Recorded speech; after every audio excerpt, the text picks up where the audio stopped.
Everybody in that piece a win tonight. The Sox and the Cubs, game number 2 of a 3-game series from Guaranteed Rate Field. And our Four Seasons weather for the ball game looks like this. It's a southpaw. What a surprise. The sun was setting on the season, and we thought we would not see another left-handed starting pitcher. Alas, John Lester presents himself tonight in a beautiful sunset here in Chicagoland tonight. Beautiful night for baseball. Hopefully Dane Dunning can weave some magic. Well, his Gators won earlier today on the gridiron, and he throws a first pitch strike to Ian Happ, the fourth-year Chicago Cub, who has 12 home runs this year.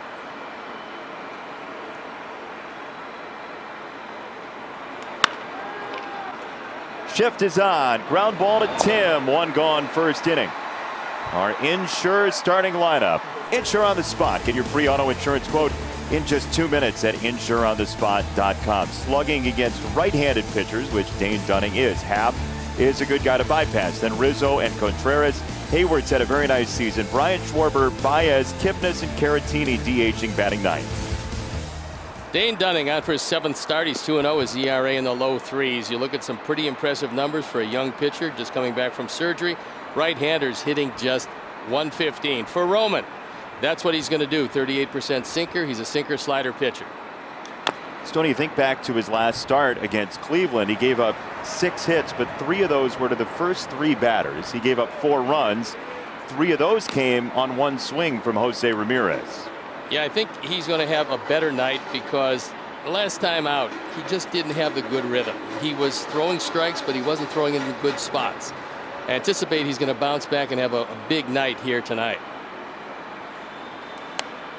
He's ahead 0-2 on Anthony Rizzo, who is 1 for 3 in this series after being hit by a pitch in the first inning yesterday and then singling and stealing a base in the 5th. Great deal to play for tonight. Sox playing concurrently with Minnesota and Cleveland as Dunning just missed inside.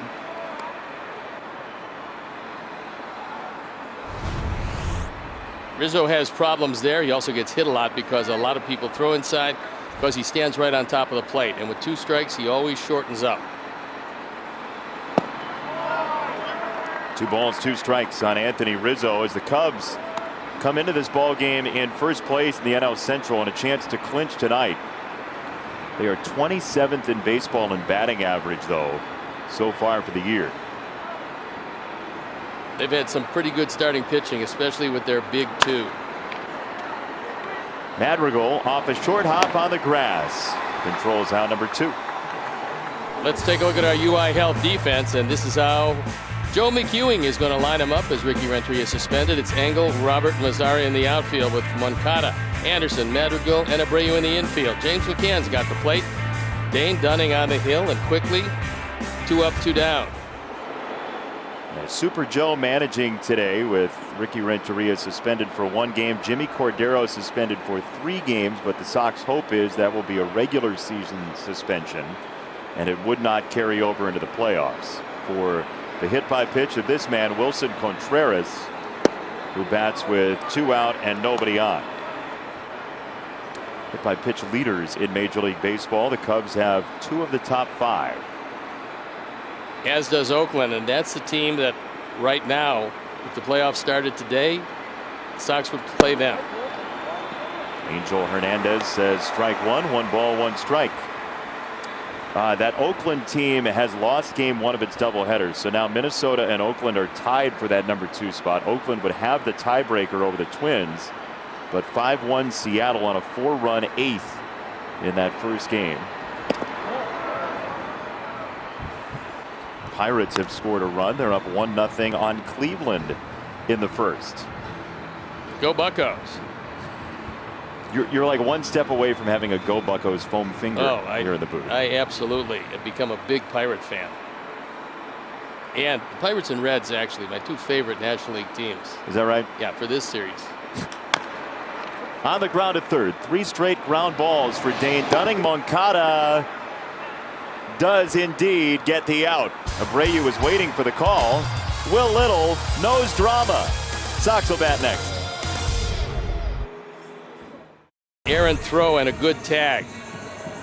Will Little's at first base, and it didn't look like he could actually see the play.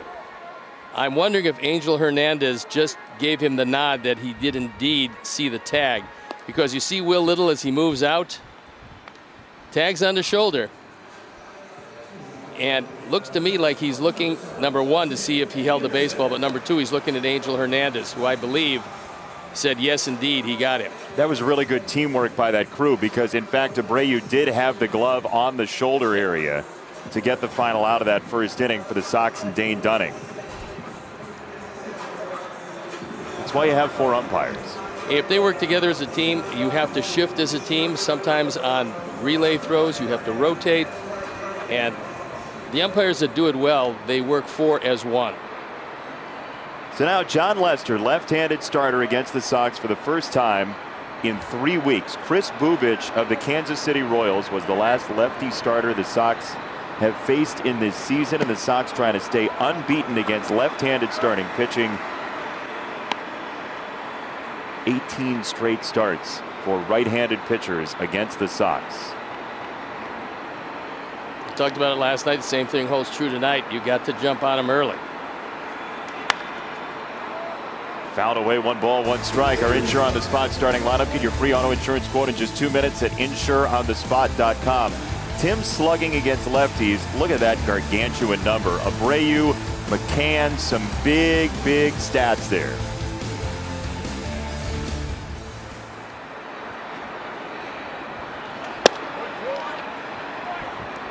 One ball, 2 strikes on Tim Anderson. Well, if you want some other good news, the Reds, with nobody out in the first inning, have runners at second and third. They already lead the Twins 1-0. That was on a Joey Votto RBI double. Tim right side, and Rizzo flops on top of it for out number 1.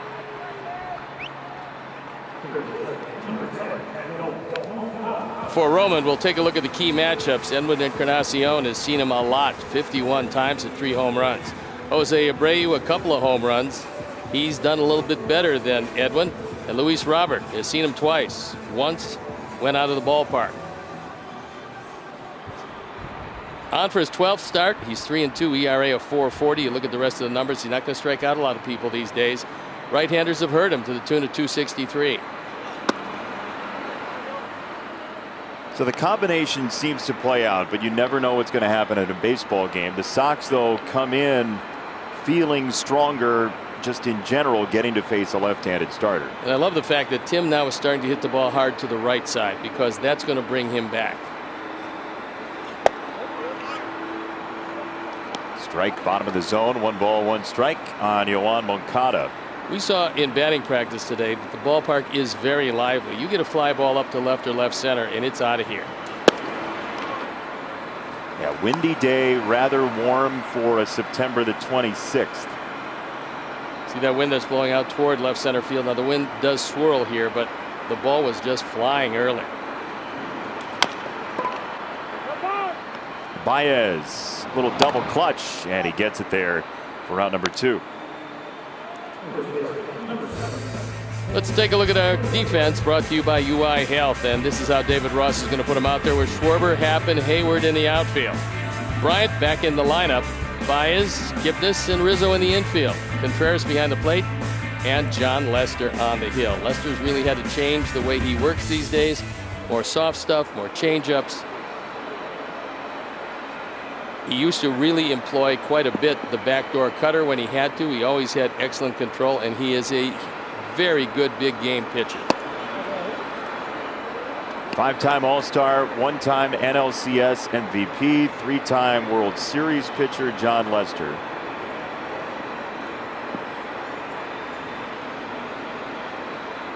Jose Abreu about to get his first taste of the Major League Baseball playoffs, and we have 6 ground ball outs to open the ball game. No score after 1.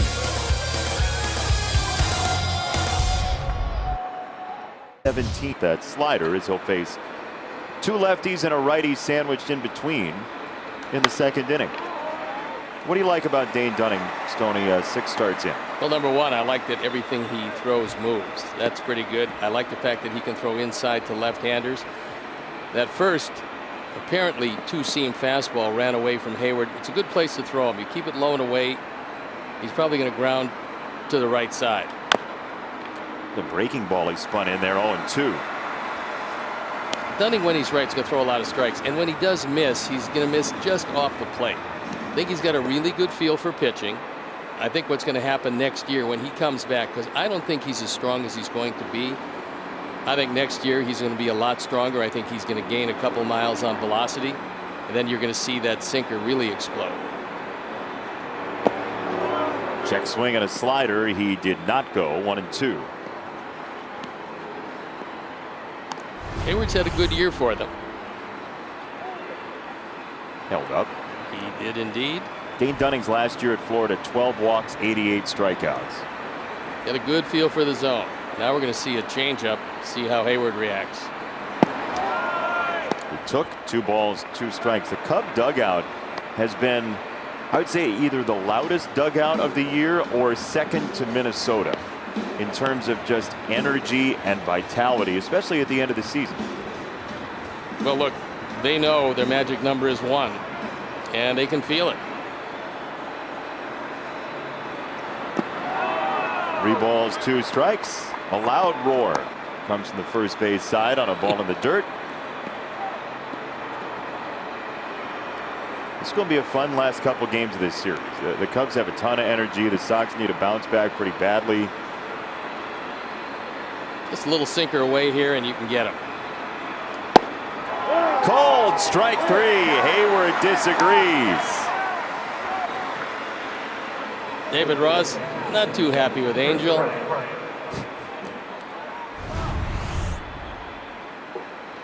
Oh yeah, that was, I mean, from a pitching standpoint, that was right there. From a realistic standpoint, it was down. However, Dane Dunning, James McCann will take it. Jason Hayward is fairly apoplectic, although he's not showing it. And David Ross, yeah, we feel you, Dave, but hang in there. Don't believe he was talking about Mike Trout. 1-0 on Chris Bryant, and if there's an enigma in the Cubs lineup right now, it has been Chris Bryant, who's back in the lineup now. Did not play yesterday. He's been dinged up a good chunk of this season and in recent memory, but the slugging percentage shows it. I mean, this was a guy that meant so much to this Cub team. I mean, you win an MVP, they just don't give those away. And his body just has started to break down. He hasn't been able to reverse the trend yet.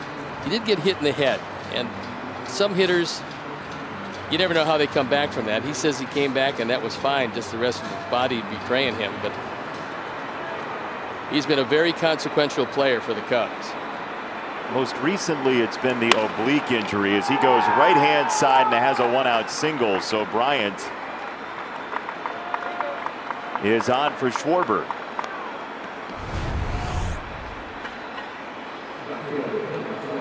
This is a high fastball, and Dane wanted this low and away. Instead, it drifted up and in. Didn't get inside quite enough, and he was able to take it the other way.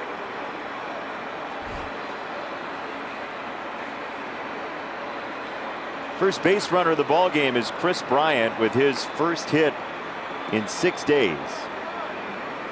And now Schwarber, who was a man for our time. 11 home runs, a 195 batting average.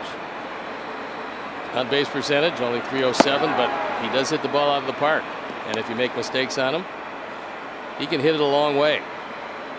Yeah, that's not a referendum on his skill set. You just see so many more guys nowadays that the slugging percentage matters more. On base percentage matters more than it used to as well. But the home run total is the first thing that stands out as Schwarber takes a ball low, 2-0.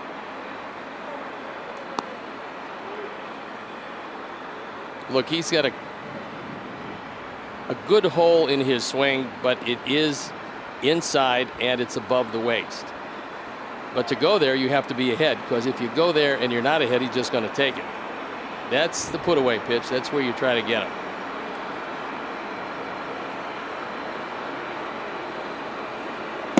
Two always low. It's 3 balls, no strikes. That was a count last night when he hit the home run opposite field. It was 3-0, and then it got to 3-2, And the third of 3 fastballs went out of the park to left center. Remember last night he took both a 3-0 and 3-1 fastball. Here he swings through a running fastball, and it's 3-1. Good movement on that one. Unfortunately, because he was green lighting the 3-0 pitch, he got him. This is way out of the zone. Watch the movement. I mean, that one just explodes away.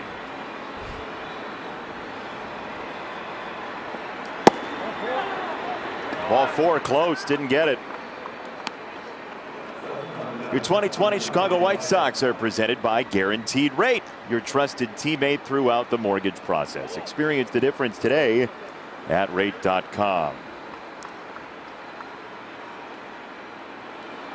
So 2 on for Javier Baez, and worth mentioning that these two teams are both in the top 5 in ground ball percentage in Major League Baseball. So if you're double play hunting in this series, you got a better chance than in most series in MLB this year. If you can just get ahead of Baez, he's going to swing at just about everything, especially any breaking ball low and away.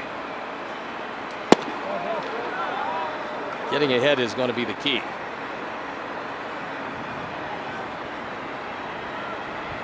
First career hit against a right-handed pitcher as a left-handed batter for Javi Baez. It came last night against Yolmer Sanchez. He'll always have Yolmer in his book. Maybe Yolmer can write the foreword. 1-0 is there for a strike down the middle. Trying season for Javier Baez, the ultra-talented Cubs shortstop.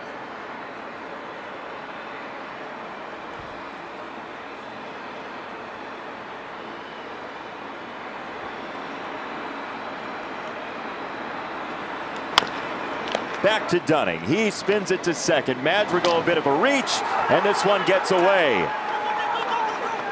Cubs take the lead 1-0. Looked like it would have been 2 and out of the inning. Instead, it was not. We'll take another look at it. Right back at Dane Dunning. He doesn't want to throw this one on the third base side of second, but still plenty of time, and unfortunately this one wide of the bag. Nick got under his throw. You know, at that point, from Jose's standpoint, you try to give up the bag. You don't worry about the swipe tag. You just get the ball. And he was thinking about the swipe tag and came up short on the ball. I think mid-reach he might have gotten worried about Baez too coming through. Could very well be, because that's how guys get separated shoulders. And obviously this ball club, with Eloy already down, can't afford to lose Jose.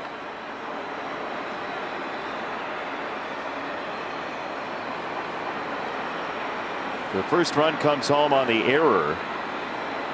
And Kipnis recoils from a fastball. 1 ball, 1 strike.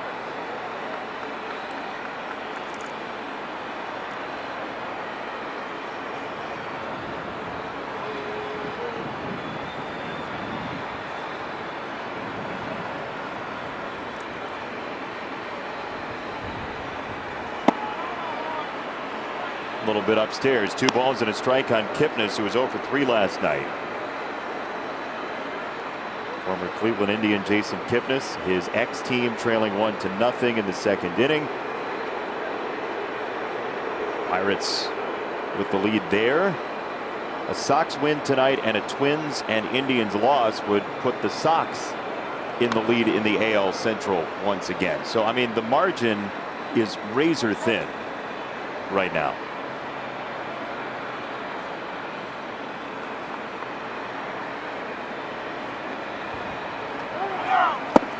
Throw to second is way high. McCann had a chance at Baez, but the throw was errant, and it's 2-2 on Kipnis.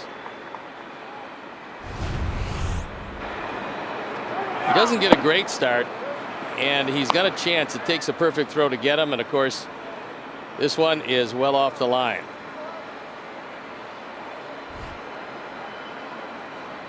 Only the 3rd stolen base of the year, but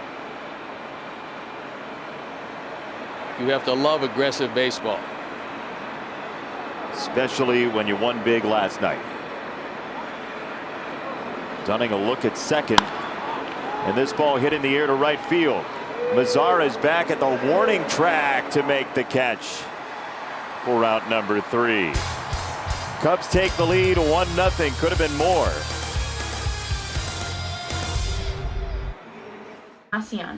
Job Ella, first pitch to Edwin. And he swings at it and flies it to center field. It's Ian Happ against the wind. Still running against the wind. 1 down. Back to Ella. Now batting, number 33, James McCann. Good job by Ella Chandaria. 1 down for James McCann. Then Luis Robert here in the 2nd inning as the Sox are down 1-0 on an unearned run for the Cubs in the top of this inning. Do you have any advice for Toyota Junior announcers in the future? Just stay with it. Just keep announcing everything. Probably your parents might not appreciate it as much as we do, but announce everything. You announce breakfast. You never know where it leads you. Boy, you have really changed the breakfast table and the dinner table in some households. They're going to say, Steve Stone told me to do it. Well, you have to follow your passion. If your passion is announcing, go get them. I agree. And if your passion is Cy Young winning, and stop announcing and start pitching. 0-1. James chops it foul. It's 0-2. Sox would like to see James come around.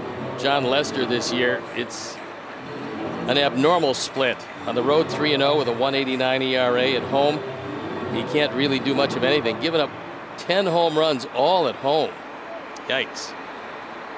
Well, 4 of those were against the Sox in 1 game. Change up downstairs, ball and 2 strikes. We've talked about it many times this year, but with no fans at all, the home field advantage isn't near what it normally is. And so the thought of even going on the road for the playoffs is not as devastating as it would have been last year or hopefully next year. We get back to normal and we see some fans in the stadium. And everybody is hoping for 162 games on the schedule.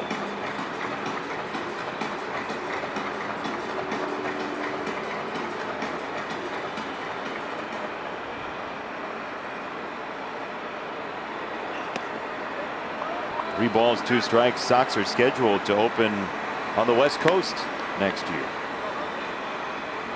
Yes, with the Los Angeles Angels of Anaheim.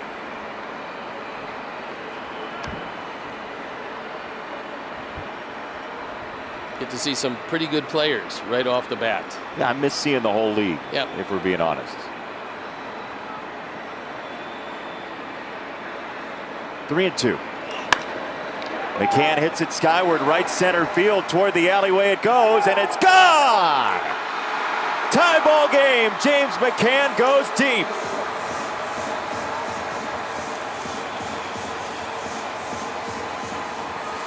This game tied at 1, and James hits his 7th, his 15th driven in, and introduces John Lester to the first road home run he's thrown this year. Ford home run replay.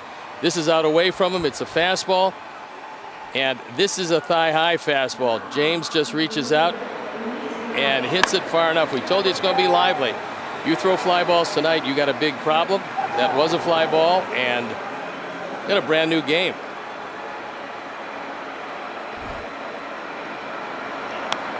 Robert goes after the first pitch, and strike 1. Luis got himself a base hit last night, and you wonder if that'll get him untracked. Well, a couple of days ago, we noticed in his batting practice he was really concentrating on taking it the other way.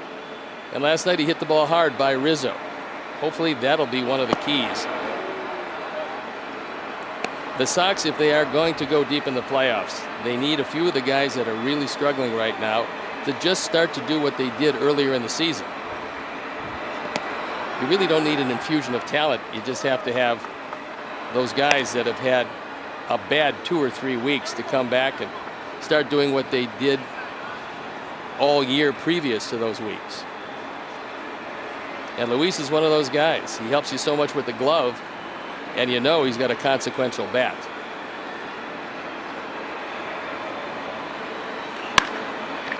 Third base side, kicking off of Bryant, and there is the type of dagger we've seen early in the year for Luis Robert.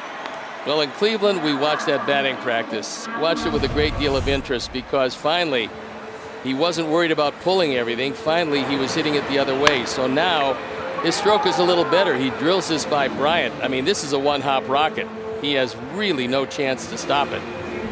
So that is one of the great signs that we've seen.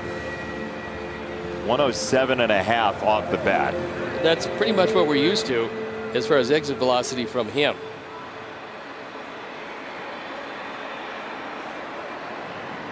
Adam Engel at the plate. He turns on this one, foul, left-hand side, strike one. All we needed was the Toyota Junior announcer. That's it.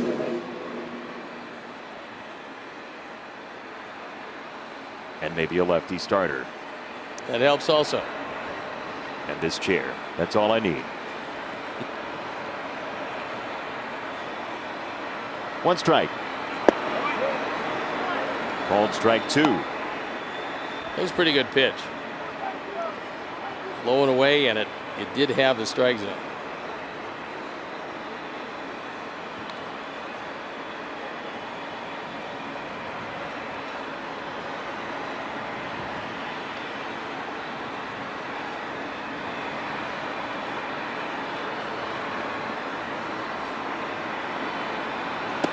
Engel takes ball one, 1-2 Minnesota has scored in the home first, so 2-1 Cincinnati as the scores pinball all around the country. Sox get a run, Twins get a run, Pirates are up 2-0. Cleveland batting now. And a wild finish to the AL Central. Sox can finish between 2 and 7 in the American League. Robert started to run and then spun his wheels on that foul ball.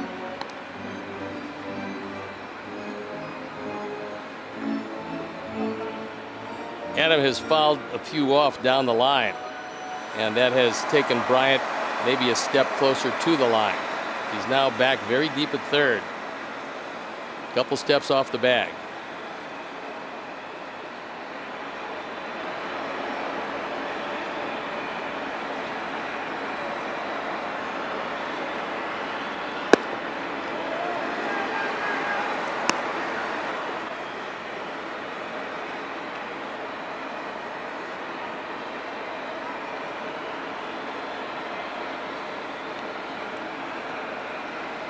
Two and two for Adam Engel, who had a double yesterday, trying to square up Lester here.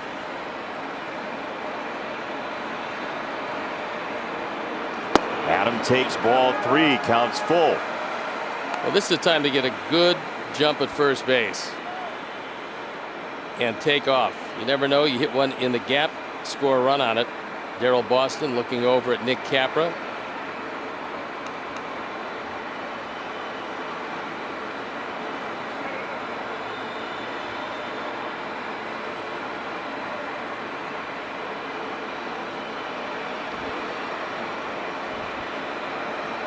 Robert runs. Engel swings through it. Throw down to second base is not in time. Robert swipes second. 2 out now.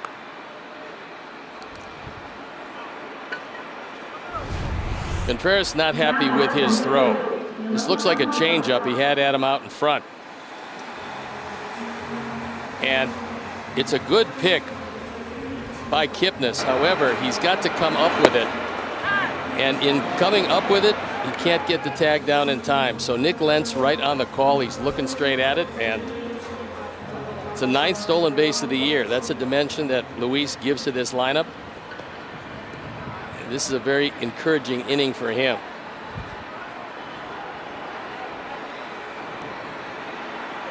On that throw, by the way, Angel Hernandez immediately waved off any possible interference by the batter, Engel, who did lean over the plate slightly, but there was no interference, no contact, certainly. Lester, first pitch, ball one to Mazzara, the only left-hander in the lineup tonight for the Sox. I think Contreras actually could have sold that call had he collided with Engel, because there's no doubt that at him on his swing, going after a changeup away. Took his body across the inner half of the plate. Left side, Nomar's got a base hit. Roberts on his way home. The throw will not come, and the Sox take the lead. 2 runs in the second inning. It is 2-1.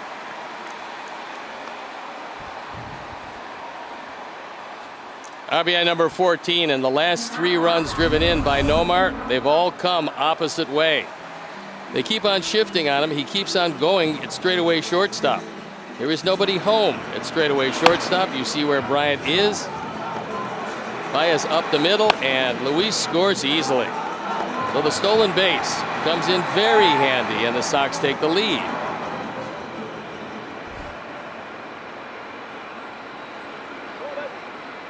Okay, so the exit velocity wasn't great. It was 81 miles an hour for the Nomar single, but it was hit in a perfect spot. This to second base, and that will do it. But James McCann started all this. Opposite way, some thunder. Tim Anderson. Top 3 guaranteed rate field. Thanks for joining us. He's Steve Stone. I'm Jason Benetti. And we are glad that you are with us tonight for Sox Cubs round 5 of the year. Teams have split the first 4. Sox won the first 2. Cubs have the last 2. And then tomorrow's 2:10 affair is the final game of the regular season for both of these teams going to the playoffs together for the 3rd time in history, which is so hard to believe. It is that. They've both been around a long time, but hooking it up with good teams in the same year has been problematic.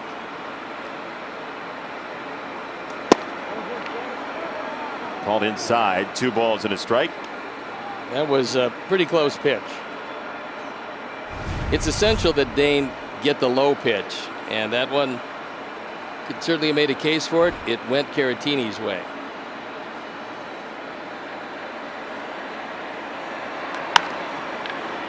Now it swerved inside. It is notable how much Dane Dunning's pitches move as you watch him throw. Big story presented by Kia. Scores from around the Centrals. Pirates are up on the Indians.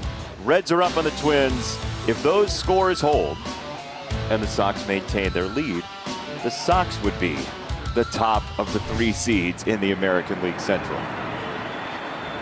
That would be kind of nice. After this run of 6 games in the loss column, the longest losing streak of the Sox season, to even be in shouting distance is an indicator of how great of baseball the Sox played before this. They certainly did that. And a win here tonight is essential for the boys. Up high, ball 4. Caratini takes a walk. Here is your Sox Files question for tonight. Hashtag Sox Files. Do you know this Sox player or coach or staff member as old as Wrigley Field, used to work a stone's throw away? On his map, Oakland is between St. Louis and Chicago. I got it. You do? Yep. Is it Lance Johnson? Nope. Is it George Bell? It's nobody named Bell. Is it you? No. But might have been somebody I worked with. Intriguing.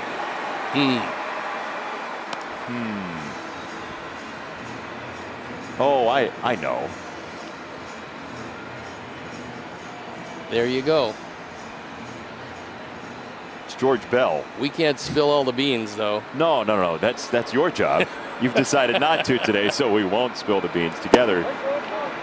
That's a strike called. 0-2 at the top of the order to Ian Happ. Well, Happ didn't like it, but I mean, that's a good pitch. You got to get that pitch.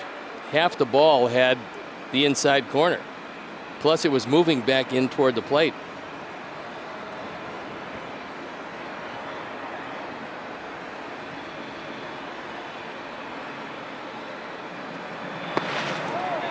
Check swing. This one goes to the backstop. He did not go. And so Caratini gets to second base. Oh, it did. It clipped him on the way by. So it's a hit by pitch. And 2 on with nobody out. Last thing you want to do at 0-2 is this. It hit him top of the foot.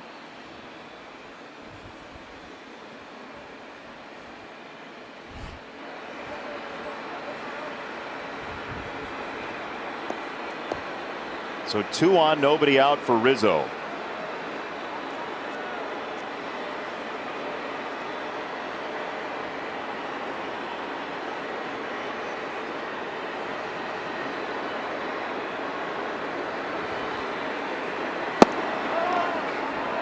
Close pitch, ball 1.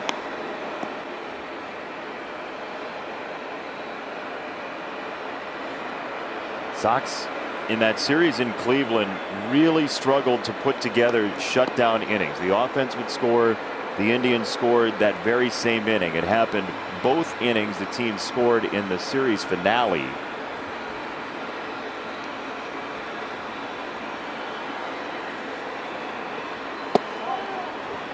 Two and 0. Dunning's control last time out wasn't as good as it should be, and tonight it's not quite there again. You could use that same ground ball that Rizzo hit the first time up.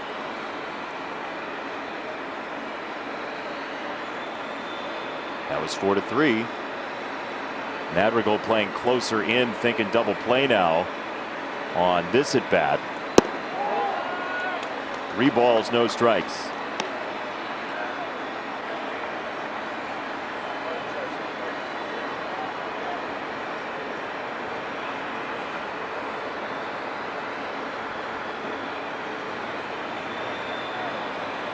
Swinging here. I don't know how often Rizzo does swing 3-0. I would think he'd let him try to walk him. Got a strike. 3-1.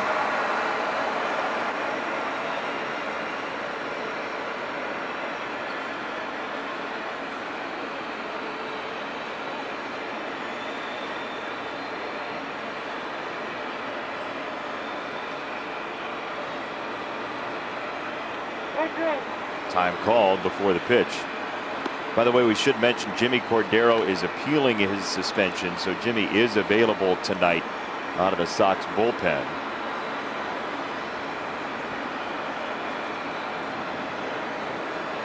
Two on, nobody out.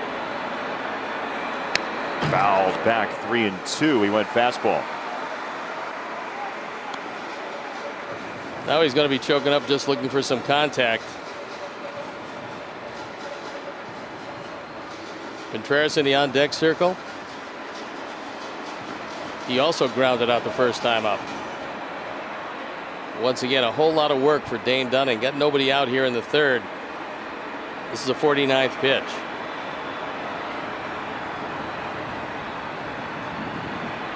Three-two coming. Ball 4. Bases loaded. Nobody out for the Cubs here in the third. Play the Sox Split 50-50 raffle presented by Wintrust during today's game. Now's your chance to win and support White Sox charities. Online tickets are on sale now through the end of the 7th inning. Current jackpot is estimated at $42.76. Be sure to enter the raffle before sales end in the bottom of the 7th inning. Remember, you got to be in it to win it.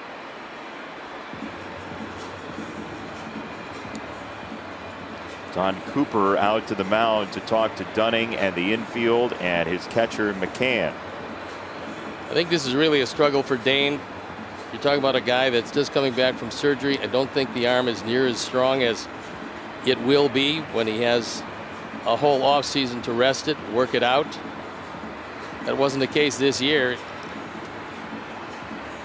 So right now he's missing his spots. This is a guy with normally pinpoint control that doesn't have it.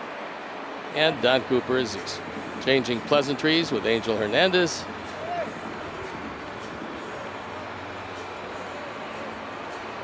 And away we go with bases loaded, nobody out. Contreras with the bases loaded over the course of his career has been awfully good.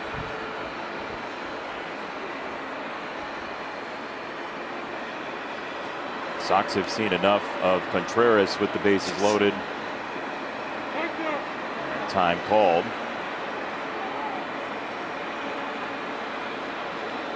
Only 1 hit so far for the Cubs, but base runners galore, 6 of them in the first 11 batters. Lined hard and foul first base side.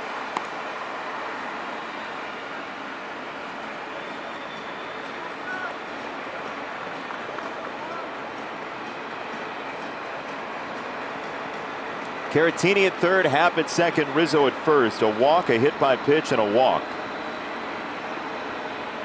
Hit to the middle infield. They're going to go second to first for the double play. Jose will probably come home with it. Nearly got him. 1 ball, 1 strike.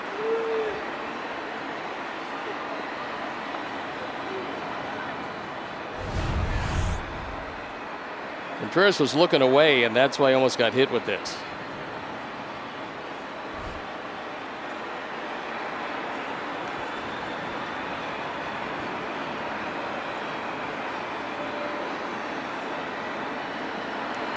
Slider down and out. 2 balls and a strike.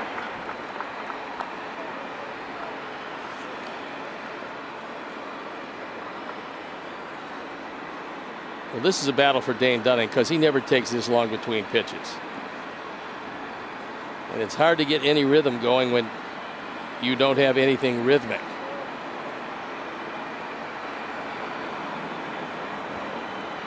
Yeah, it's which came first, the chicken or the egg. 2-1.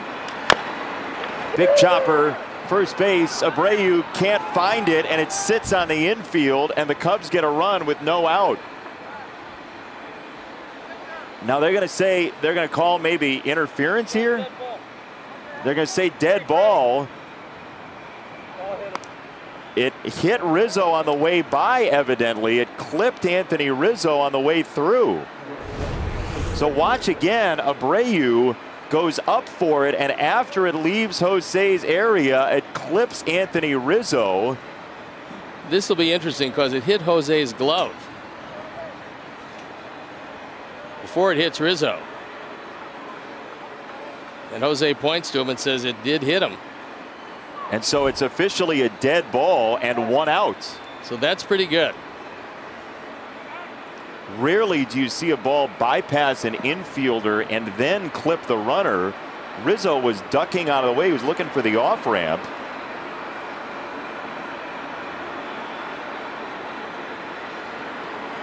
So 1 out and a foul ball from Jason Hayward.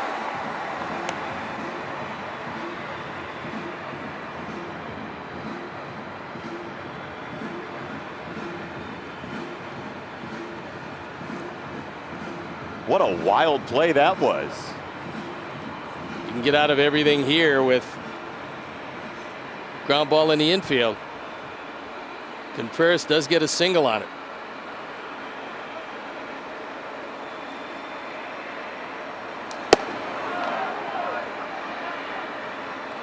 So Rizzo's out, Happ still at second, Caratini at third, and Contreras takes the place of Rizzo at first as Matt Foster's getting loose very quickly. Yeah, you really can't be all that patient with Dane Dunning tonight because he is literally all over the place.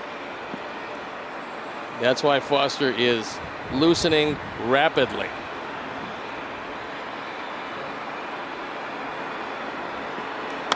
Fouled away.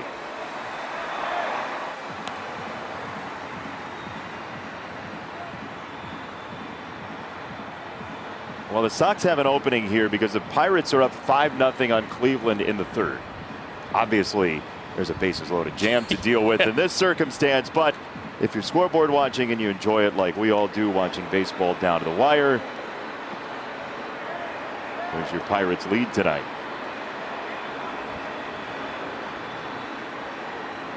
Ball and 2 strikes.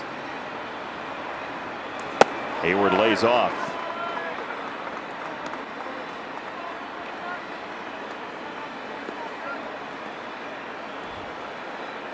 However, as we've seen with the Indians these days, no lead is safe. They were down 3-1. Luplow hit one off the wall in the 9th inning, and they came back to win 4-3. Pretty amazing run by the Indians to this point. Cold strike 3, 2 gone. Second punch out for Hayward. Well, he wasn't happy with the first one, but this one has the whole plate. Good late movement, shaves off the inside corner. That is the best pitch Dane has thrown tonight. That right hip little running fastball that hitters give up on and catches the inside corner. Very, very big pitch. I'm going to read you a piece of the rule book that you may be interested in. You ready? Yes. If a fair ball touches a runner after being deflected by an infielder, the ball is in play and the umpire shall not declare the runner out. That ball's drilled to left field. Twisting. Will it twist enough? It is gone. It's a grand slam for Chris Bryant, and the Cubs have taken a 5-2 lead.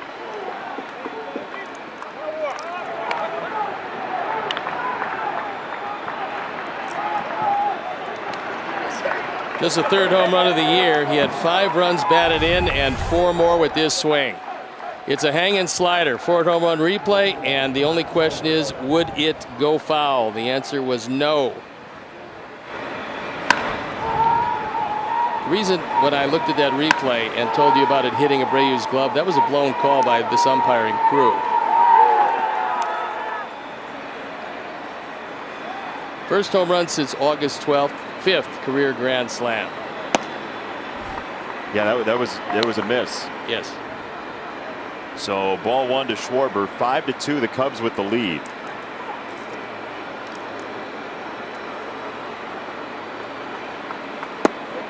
One ball, 1 strike on Schwarber.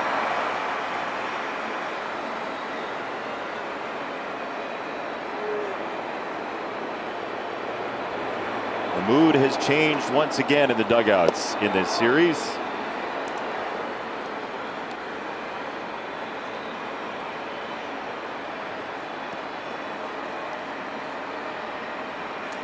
Grand slams get you a good way back in this ball game, and they've got, if not a commanding, they have a substantial lead. But a long way to go in this one, and a pitcher that's had his struggles against the Sox, John Lester.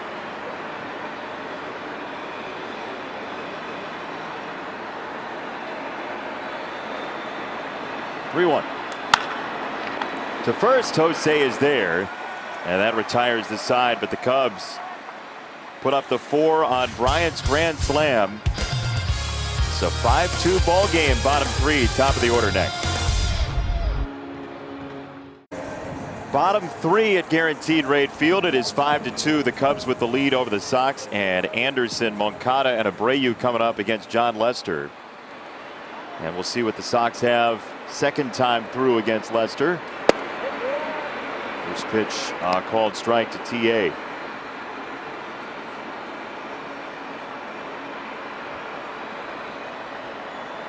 Outfield straight away, they don't shift at all.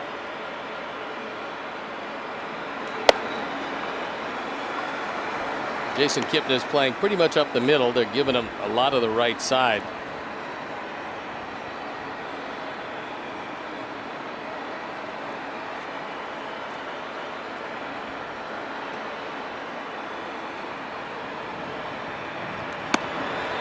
Two balls and a strike on Anderson. See, against left-handed pitching, Tim has been lethal. Doesn't strike out very much at all. Hit the ball very hard the first time up, but Rizzo was standing right in the way. 2-2. He went changeup.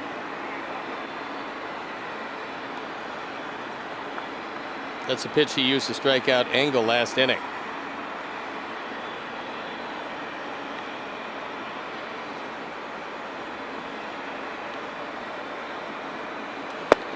Strike 3. 1 gone.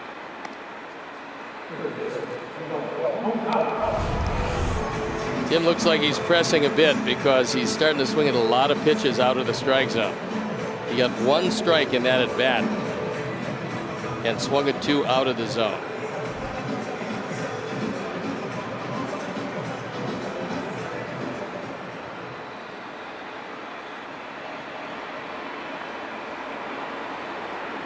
Veteran pitchers take advantage of that when they see it very quickly. As Moncada takes ball 1.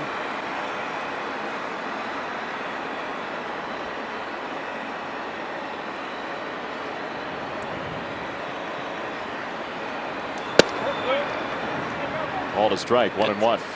Boy. A couple inches off the outside corner. If he stays there, that's fine, but that wasn't over the plate. Chopper to third. Bryant's got a hustle. High throw. It's down the line. First base side, and Moncada's safe at first. Yoan Moncada, hope he's all right as he hops back to the bag. It's probably going to go as a base hit.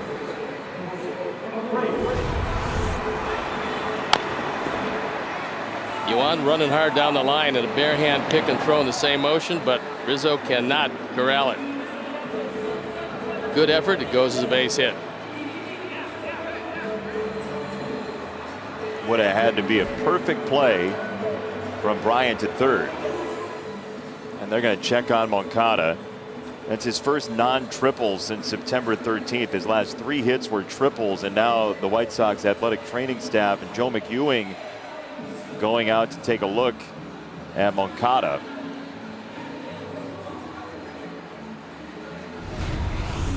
Let's watch it again.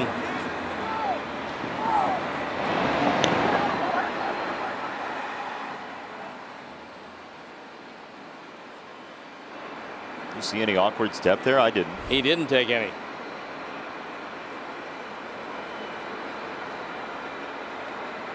Try and stretch it out.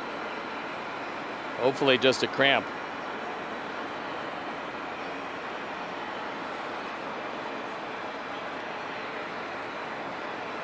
Moncada will stay in the game.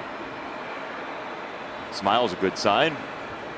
Yep, as is a base hit.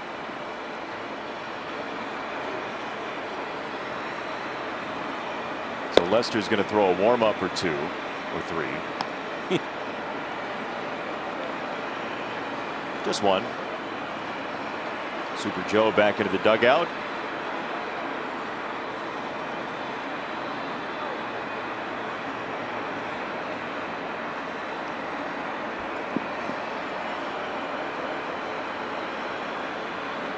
Lester versus Abreu. Encarnacion next.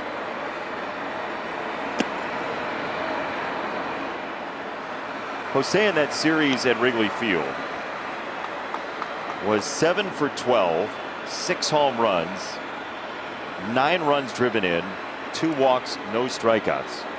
I would say that would be a good series. That's a keeper. Yeah, by anybody's standards.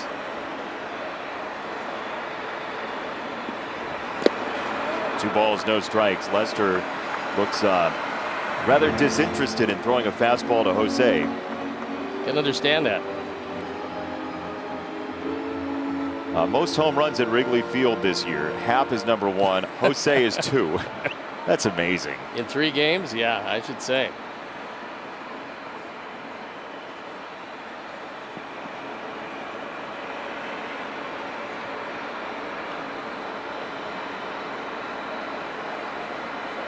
Two and 0.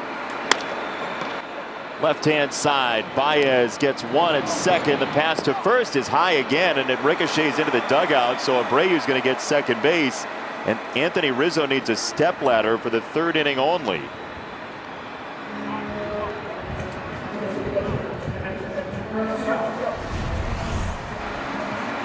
Going to go 6-4. This part of it's good. This part not too good as Jason Kipnis airmails Rizzo.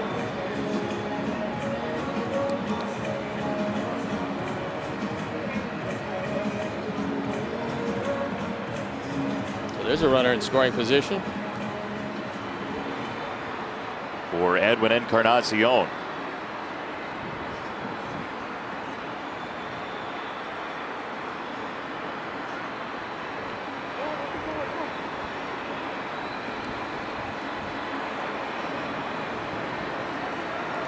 All Edwin needs is 1 fly ball. Doesn't have to hit it on a sweet spot, just get it up in the air. A lively night in the atmosphere. Edwin takes high, ball 1. James McCann homered last time. He is next.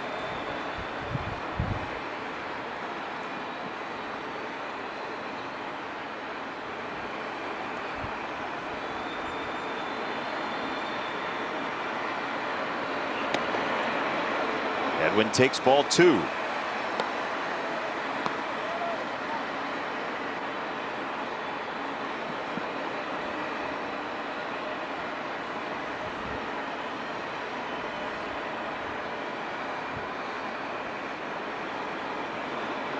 I would think the way the bullpen is still working, that's going to be it for Dane Dunning. I'd like to get a little closer to the Cubs. Edwin high in the sky. Left field. Schwarber drifting, still going back, and he makes the catch head high. Round number 3. Tense moments there for Schwarber. We'll go to the 4th. How about that? I know you don't like that video because they fine. said back to you, Jason. Oh, no, that's horrible. Sox Math presented by GMC. We are professional grade. Thanks to the Twins there providing our video today for winning Sox Math. Good video. Number of seasons Matt Karchner pitched in a Sox uniform multiplied by seasons he pitched in a Cubs uniform. You got it?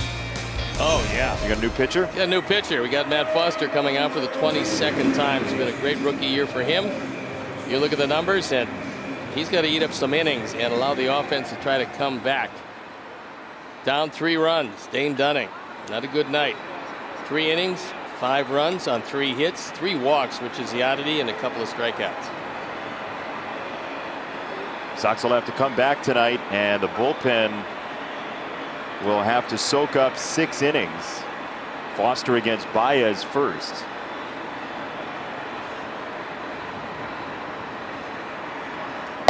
Ball 1 upstairs. The Twins have taken a 3-2 lead on Cincinnati in the bottom of the 3rd. Eddie Rosario, Luis Arraez, Max Kepler with 3 straight doubles off of Luis Castillo. They're hitting that changeup. 2-0 from Foster to Baez.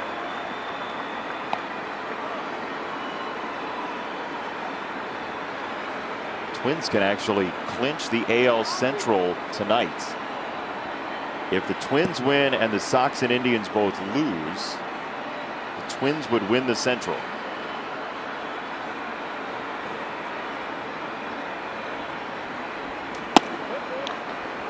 Called a strike, 2-1.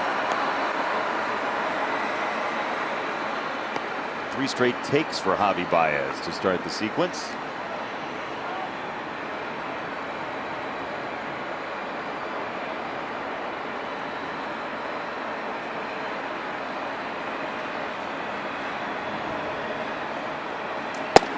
Three and 1.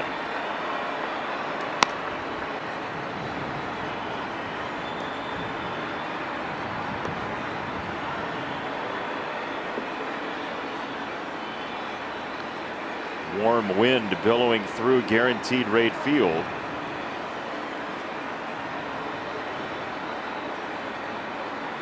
Three-1.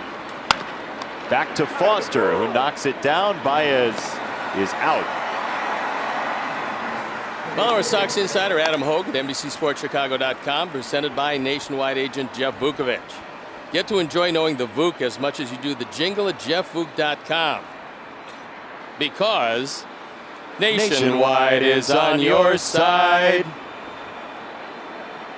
We're just getting good at it. The season's ending. Well, this is why we have to, on Zoom, like once every week or so, just get on Zoom and do the jingle. Great idea. We have that on the record. There's strike 1 to Jason Kipnis, who flied out to right his first time up.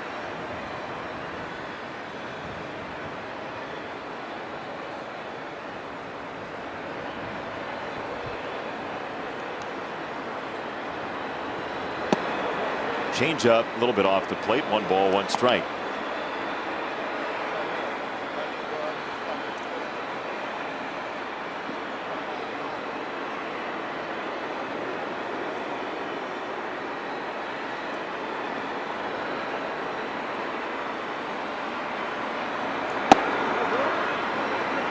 Little bit up on a changeup. 2-1. Kipnis almost hit one out of the park in the 2nd inning.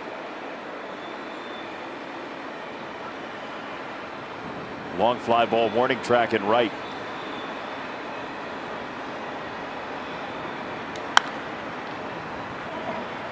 Skyward again.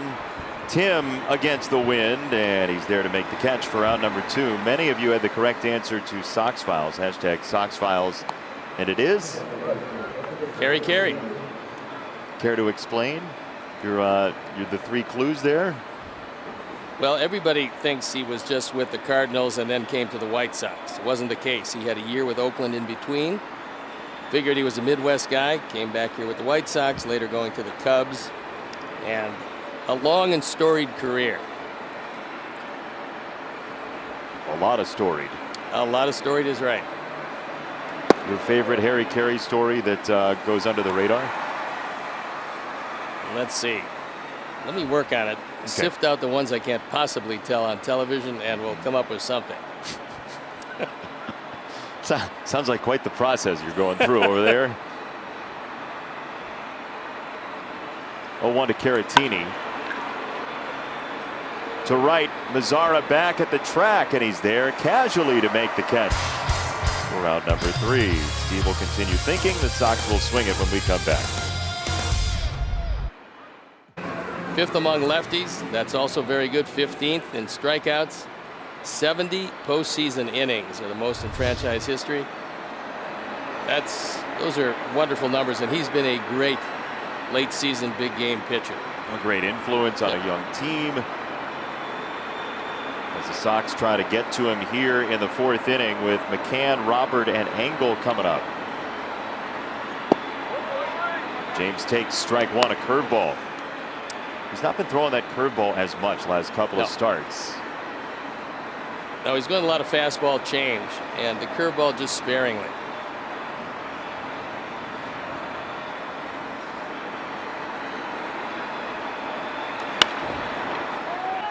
James lifts it to right field, and it drops. Hayward looked at Jason Kipnis, and nobody made the play. The ball just falls right in front of Hayward, and the Sox get a base runner out of nowhere. I was looking at it, and at first I realized that, well, Kipnis can't make this play. It's too tough for him. And then I saw Hayward not running after it, knowing then the ball would fall. When Kipnis goes back, he's really got no chance for this, and Hayward just stops. I'm not sure exactly why, but he does. I think he thought Kipnis was going to make the play. Kipnis had very little chance to make this play, but maybe a break opens the door, and John Lester says, "Gummit."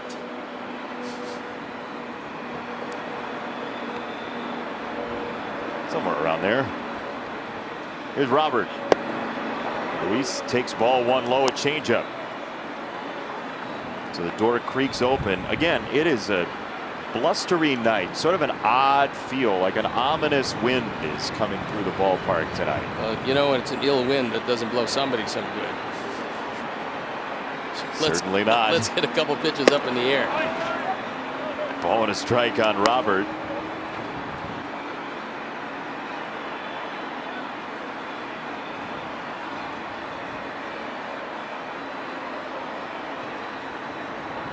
James McCann at first, Rizzo holding him on. Cubs with a grand slam tonight from Chris Bryant. 2 balls and a strike.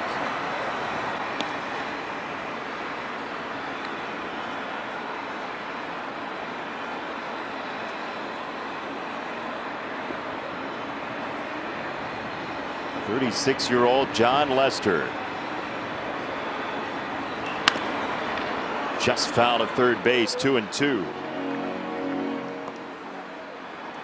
You know, it's not completely where he was before, but Luis Robert is having more comfortable at bats than he did on that road trip for sure. And he's also making some contact. So whether it's a product of a lefty in the game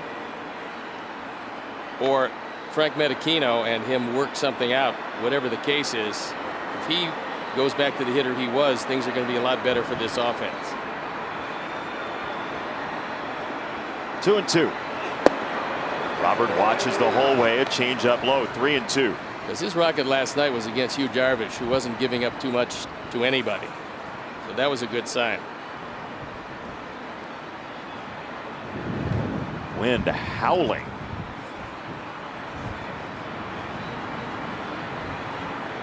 Three and 2. Robert grounds it foul. Also able to stay alive on that. It was out of the strike zone, but he had committed the swing. And still just able to top the baseball and keep the at bat alive.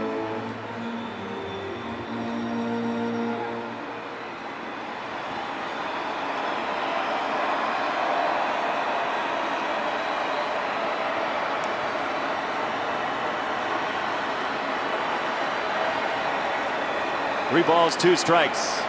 Robert takes ball 4, so the Sox have 2 on with nobody out in the 4th inning. Here's your Sox math answer. Matt Karchner, the subject. 4 seasons in a Sox uniform, 3 seasons in a Cubs uniform. 12, Darren White Sox is the winner. Matt Karchner, Pennsylvania native, played for exclusively the Sox and Cubs, joining a rare list of folks. He's traded for John Garland. Yes, he was. Sox liked that trade. He was a Rule 5 draft pick of the Expos, by the way, Matt Karchner was.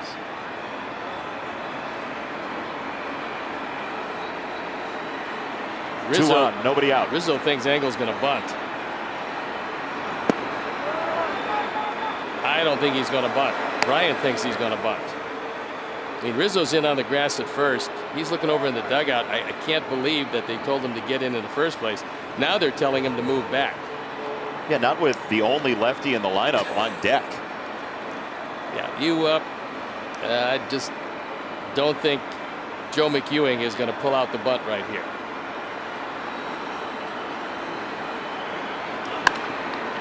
Fouled away, 1-1 for Engel. Adams having his best offensive season in the majors. Made his debut 4 years ago, and this year by OPS plus he's at 115, which means he's pretty well above average major league offensive player. This is a very big situation for the Sox. They got to come away with some runs this inning. 1-2, a high cutter.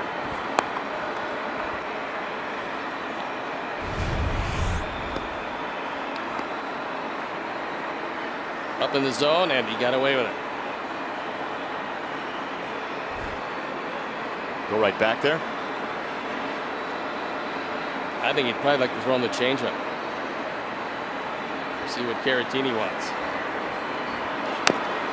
It was a changeup.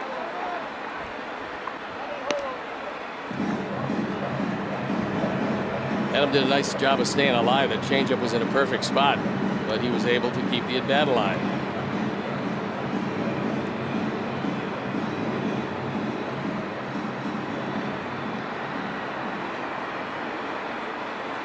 One ball and 2 strikes. In the dirt, 2-2.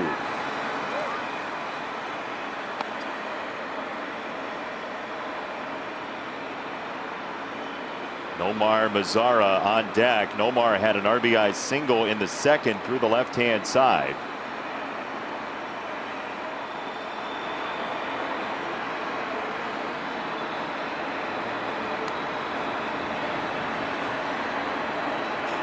Two.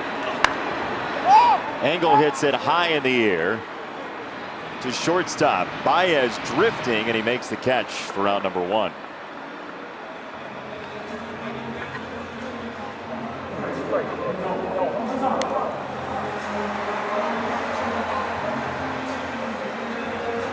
So Pittsburgh's taken an 8-0 lead on Cleveland. 4 driven in for Colin Moran tonight.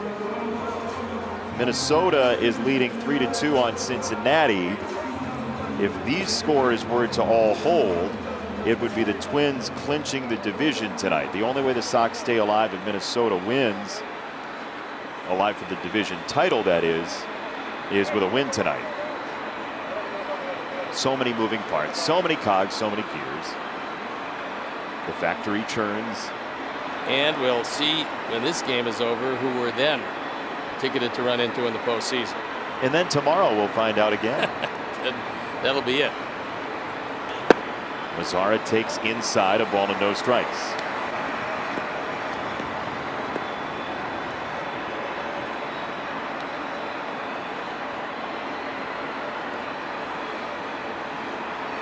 Lester chewing on a 1-0 with Robert at first, McCann at second.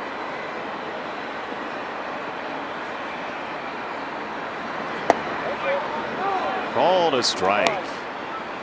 That's well up there. Nomar thought it was high. Angel didn't. Watch this one again. Caratini thought it was high because he yanked it down 6 inches.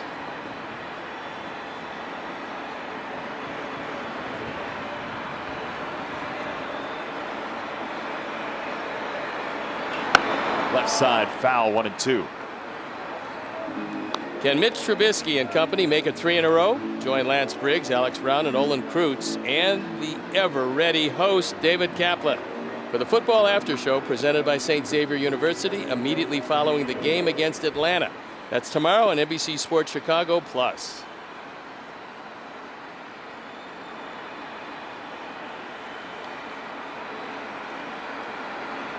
One and two coming. And the dirt knocked down nicely, 2-2. Nice stop by Contreras as he moved to his left and blocked it. That was a tough ball to block. We'll watch it again.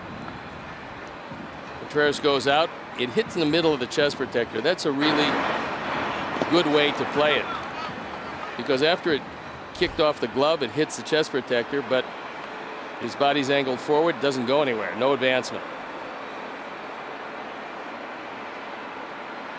2 balls, 2 strikes.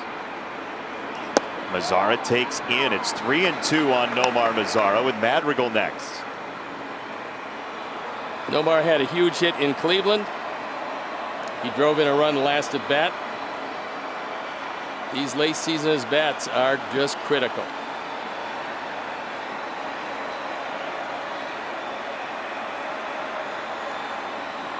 Three and 2. Mazzara fouls it away. That one was up and out of the zone, but he had to protect and able to keep the at bat alive. He's actually got a better batting average against lefties than he does against righties this year, which is somewhat surprising, but somehow he's able to keep that shoulder in.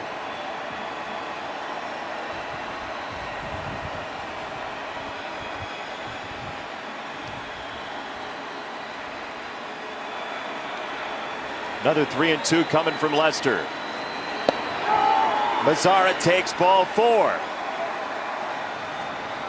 Bases loaded, 1 out here in the 4th. Really close pitch. Tommy Hottovy comes out. He wants to settle down Lester, but this is not a strike. It is a close pitch, but it's off the plate. Contreras does his best to make it look better. It's a cutter low and away.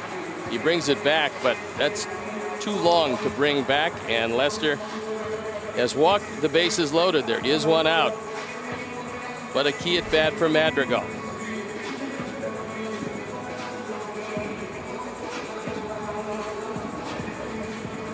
Nick grounded out. First pitch he saw last time up. He ran a couple of long counts yesterday and bounced out twice and popped out. We'll see how Lester tries to attack him here. Well, there was also another conversation that might have some meaning. It was a conversation that Jason Hayward had with Ian Happ. He went over to Happ and he explained exactly what they want to do defensively with Madrigal. And right now, Happ is literally straight away. Hayward is very shallow in right field. Ball 1. Nick just had a 7-game hit streak broken up yesterday. There you see Happ has not played that shallow in the series. No, but this is a place to play. I'm just wondering on the bias of playing him into right center. He's not playing him that way.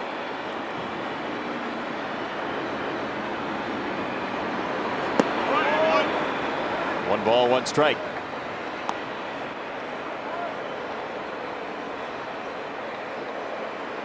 Schwarber's got a pretty good arm in left field. Ryan Tepera loosening up in the pen. David Ross will not be that patient.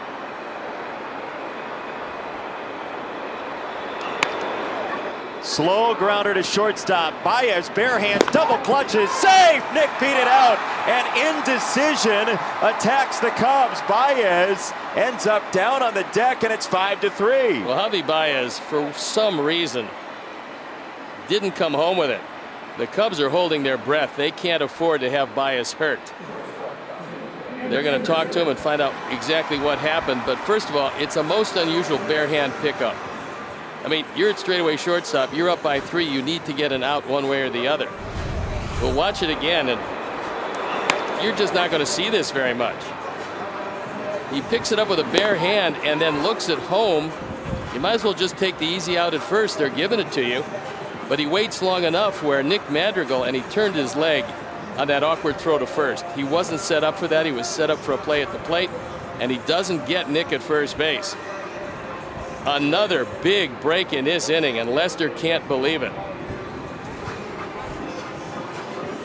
Now, if you're going to go to Tepera, you would think, I mean, I know they want to get Lester through as much as possible, but with Tim Anderson just annihilating left-handed pitching, the Sox will take this matchup certainly, even though Tim's 0 for 2. I think what's going through the mind of David Ross is he doesn't want to go this early to the pen. There's a lot of outs to cover if he goes to Tepera now.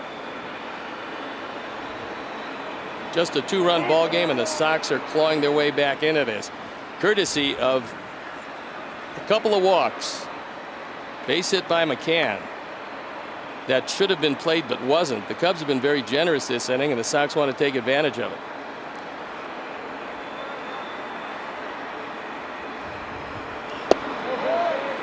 Tim takes ball 1, a fastball.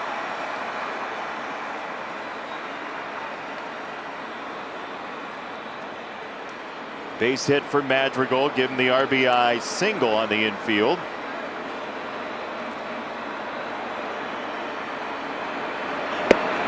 Tim swings through a changeup downstairs. Almost hopped out of his shoes on that swing. Yeah, he's expanded his zone, but just one swing away from tying up the ball game, or maybe more.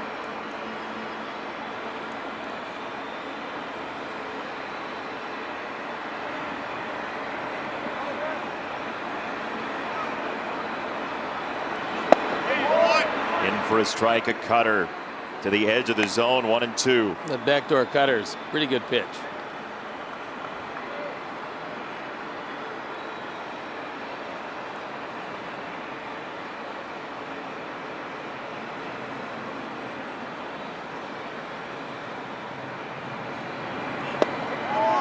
Called strike 3. He shaved off more of the corner.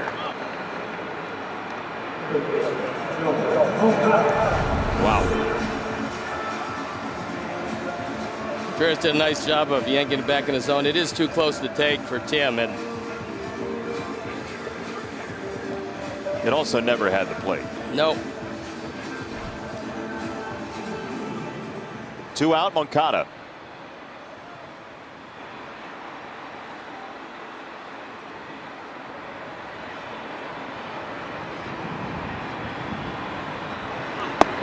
Outside, ball 1. Abreu next, and you'd love to hand him a chance in whatever the game looks like if Moncada reaches.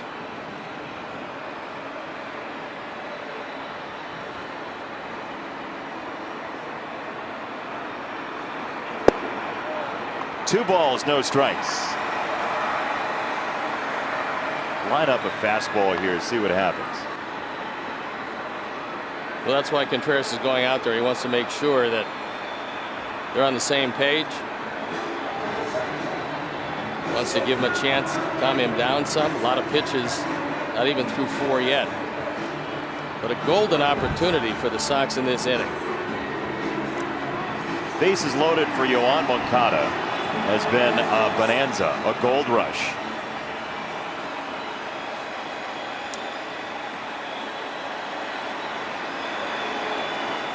Two and 0 from Lester. No. Wow. No, that's, I mean, phew. That's really not even close. It's. Yep. It was really nice for a couple days to not have to guess. Yeah. Moncada can't believe it, but it's a different at bat. 2-1. Ball 3. Hey, that looked outside.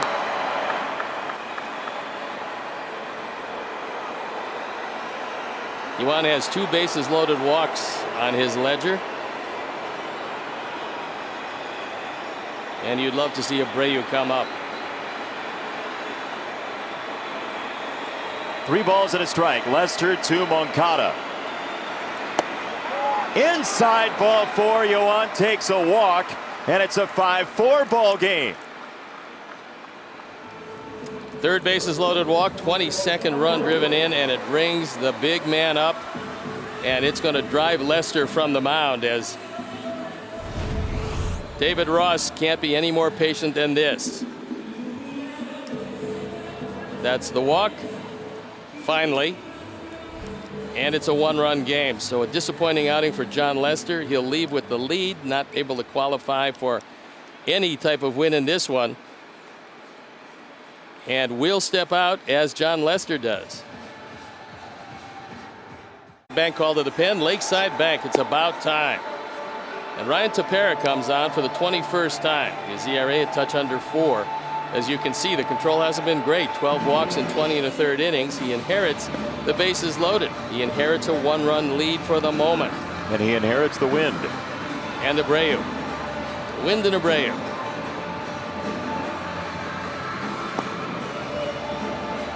John Lester struggled with his command, and the water bottle struggles as well. But nothing wrong with that left arm. He had good exit velocity for the water bottle.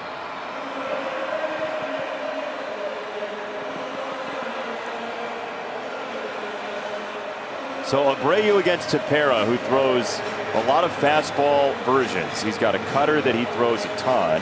He's got a sinker that he throws, and a four-seam fastball as well. Jose is 4 for 7 all time against Ryan Tepera. Good time for that 5th hit.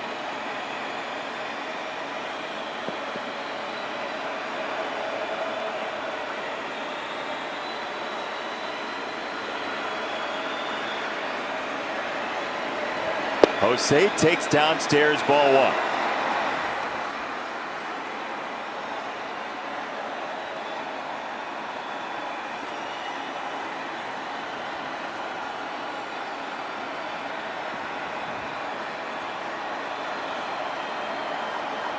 Lester wills 3 base runners to Tepera. Abreu seeking an MVP trophy, fouls it away hard right side. Tepera got very lucky because Contreras wanted that fastball right in on the hands of Abreu. Tepera got it thigh high and over the middle of the plate. Jose fouled it off.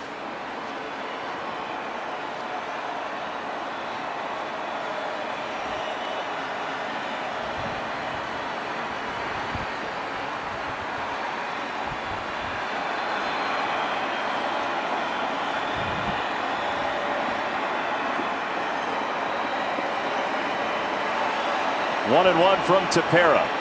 Jose takes outside and low. That's the cutter. 2-1. The left-hander Garrett Crochet getting loose.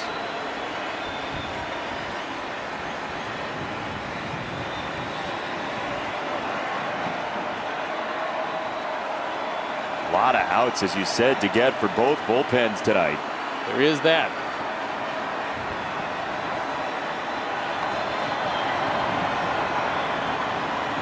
Two and 1.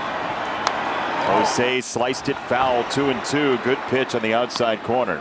Yeah, that one you can't do much with. It's exactly where Tepera wanted to throw it. It had good late movement, and Jose was just able to foul it off.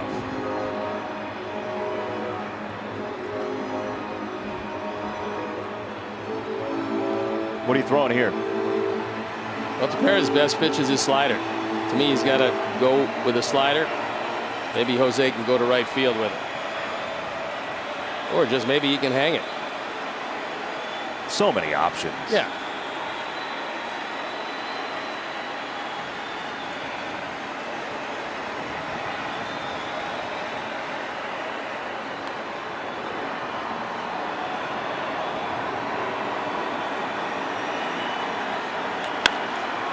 To left field. Schwarber back. It is off the wall. A ringing hit for Abreu. The carousel starts. Where will it stop? Throw to the plate. Not in time. Jose's on his way to third. He is in there safely. Jose Abreu pounds one to clear the bases. And there is the Sox bench we were used to a couple of weeks ago. Well, Jose got his hanging slider. And he knew exactly what to do with it. Watch it again. It's supposed to be low and away. It's low, but it's out over the plate. And as he has done all year, Jose Abreu comes through with a big hit. With Eloy out of this lineup, Jose knows he can't be taking pitches like that. John Lester, not the happiest man in the ballpark, but that's okay. Tepera gives up a big blast, and the Sox have a 2-run lead. Come roaring back in this one. Jose Abreu now has 60 driven in. He is locked in to having an RBI per game at least in 2020. Yeah, it's really been just a remarkable season from start to finish. I mean, look, we're obviously biased in his favor, but look at the body of work all season long from the first day to the last day. I know Ramirez has been hot for the last week. He's been as hot as anybody in baseball, but over the long haul, you go and average at least a run per game driven in, maybe more than that. That should get it done. You would imagine so. Well, 19 home runs. He's probably hitting .320 right now. There's a lot of good cases for it, and everybody wants their guy to be the guy. But I think Jose now has, I think he's sealed the deal. And the dirt stabbed by Contreras. 2-2 on Edwin. Sox hoping to add on here. Yeah, there's a long way to go in this game, because when we came and watched batting practice, we realized this would be about as lively a night as we've seen here. And it's turned out to be just that. An ominous wind whipping through the ballpark upon nightfall. 2-2 is low. It's 3 balls, 2 strikes on Encarnacion.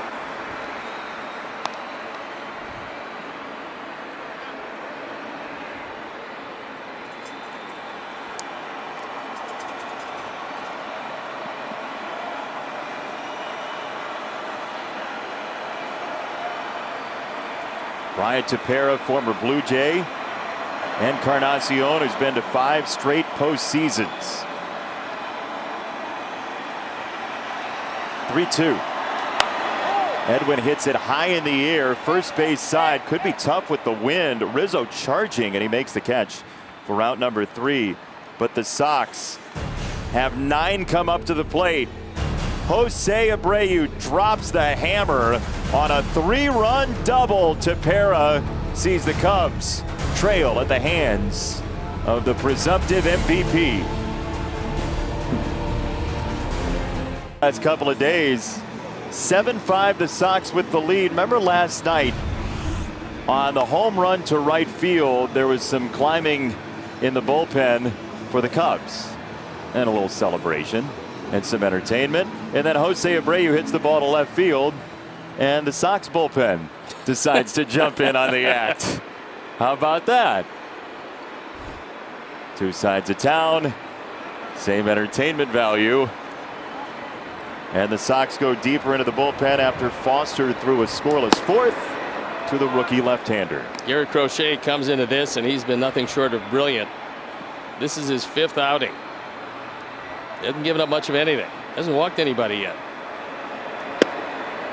First look for the Cubs at Garrett Crochet, who's thrown 2 fastballs. And you see most 100+ mile-an-hour pitches this season. Crochet is climbing the list in a week and a half. Yeah, I was going to say, considering that he's been here for 10 minutes, that's pretty impressive. Fastball, strike 100. Cubs dugout rebels against that call of a strike. But look, if you want to face Ian Happ, you want to face him as a right-hand hitter. Off Crochet and trickling into foul ground, so Happ has a base hit. Hope Garrett's all right. Yeah, I think he's going to be fine. It didn't get him on the knee. It hit him hard, though. This ball was hit hard. They're going to take a look at him, but we'll have to see. I hope it got him on the outside of the left leg. It looked like it did just above the ankle. So you don't want to get hit with anything, but getting hit there is a good thing.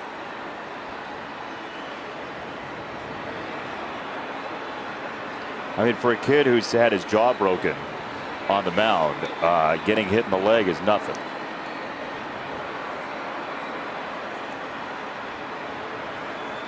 Angel Hernandez offers him the chance to throw a pitch or two. It was 107 off the bat. Yeah, that'll get to you. It's hard to react that quickly. Anything that has a chance to hit you below the waist, especially. Rail thin left-hander, 21-year-old Garrett Crochet. Rail thin Rizzo. Rail thin left-hander with an electric arm. Oh my goodness! I mean, it's really something. It looks like Rizzo's going to make a concession right away because he doesn't go up on the bat too often, and he's doing it. He's doing it because he knows he's facing a guy that can get it up there over 100 miles an hour.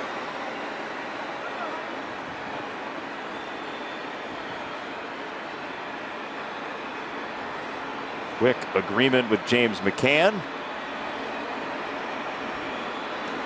And a wave and a miss. 100 upstairs. Might have been a strike anyway. 0-2. Yeah, nobody's going to hit that one. No left-hander on the planet's going to hit this. You just have to lay off and hope it's a ball. But you can't get your hands up there in time at 100 miles an hour when it's on the inside corner. Slider here.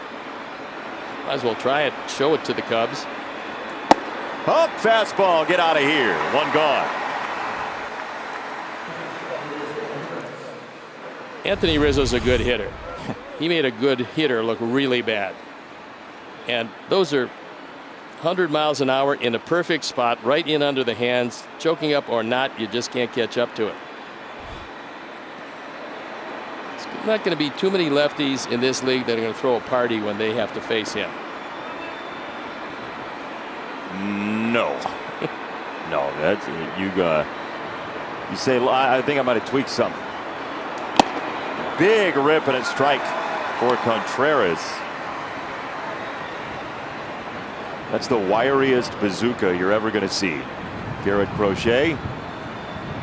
And the wind now is causing timeout. I mean, it's really howling down on the field. I mean, dust was kicking up. It was like Lubbock in the middle of summer. Yeah, it's pretty stiff down there.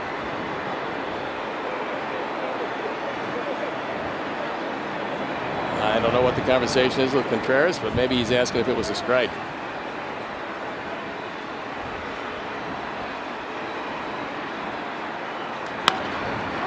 Popped up in the air on the infield against the wind. Abreu racing mid-infield, and this is down. Throw into second for McCann is going to get an out, but this foreboding gusty wind tunnel that we've ended up with continues to play tricks on everybody. Well, Ian Happ was betwixt and between because he was running on the play. So he was close to second base when this ball went up. He's got no chance here. This is not a bad base running play. This is just one that you're a victim of the elements. And credit James for getting there, getting the ball, and recognizing the force out was there. Happ, it looked like a straight steal. He never looked back until the end. And they're yelling back, back. You can pretty much hear it by the time that he goes back there. And he's number one, he's running out of gas, and number two, he's just caught up in one of the really unusual plays, and the wind is wreaking havoc with this. Well, the Roland Garros is starting up real soon. If they need a ball boy, Ian Happ will take care of it for him. Running from side of the net to side of the net, pillar to post. I think he was kind of happy to see the resolution of that play. Yeah, he didn't want to run anymore. Thank you very much. Crochet to first. This one bounces away. Jose slides to get it. The ball kicks around. I mean, this is a pinball machine right now. Yeah, this is one of those nights where you have to expect the unexpected because somehow you're going to see it.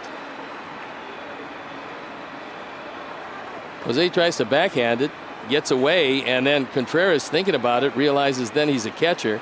Even though he's a catcher with decent speed, he doesn't want to run himself and his team out of the inning.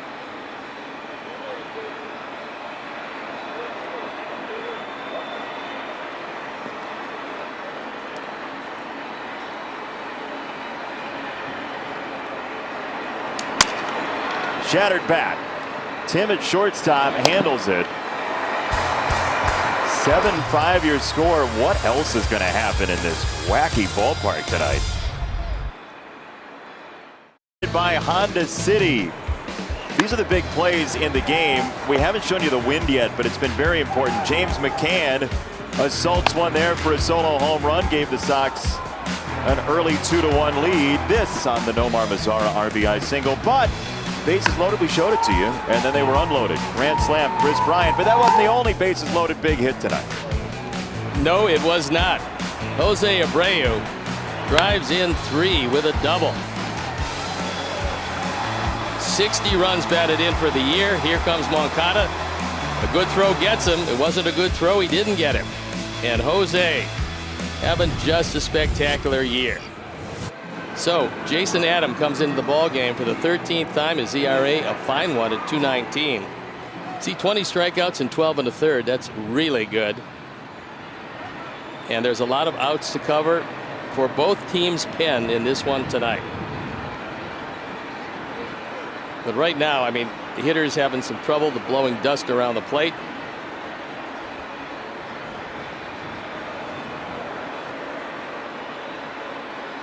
It's a very ominous wind, and I will say, and maybe nobody's interested in this except me and you, but we have these curtains that are behind us in the booth. You have a curtain behind you that has the Sox logo. I have a curtain that's got a big Sox foot on it, and I was just attacked by my curtain because of the wind during the break. I was shrouded in secrecy. Yeah, I was watching that happen. I thought you would do your best work if the curtain landed in front of you. My curtain came after me. It was like flying in my face. Flying in the face of danger. Ball and a strike to McCann. I'm just glad we showed that shot so people know we're actually in the same booth together. We are in the same booth. Not the same area code, but the same booth. No. Yeah. Interstate commerce happens between us. Oh, your curtain's coming for you. Yeah, I gotta say. Yeah. Is that Jane Curtin? We're in good shape here. 1-1. Outside and low, 2 balls and a strike. Adam likes to throw his breaking ball, especially to right-handers. It looks a lot more curvy than it does slidery.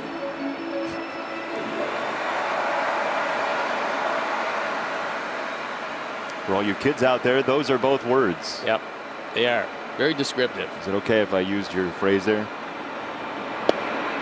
McCann takes.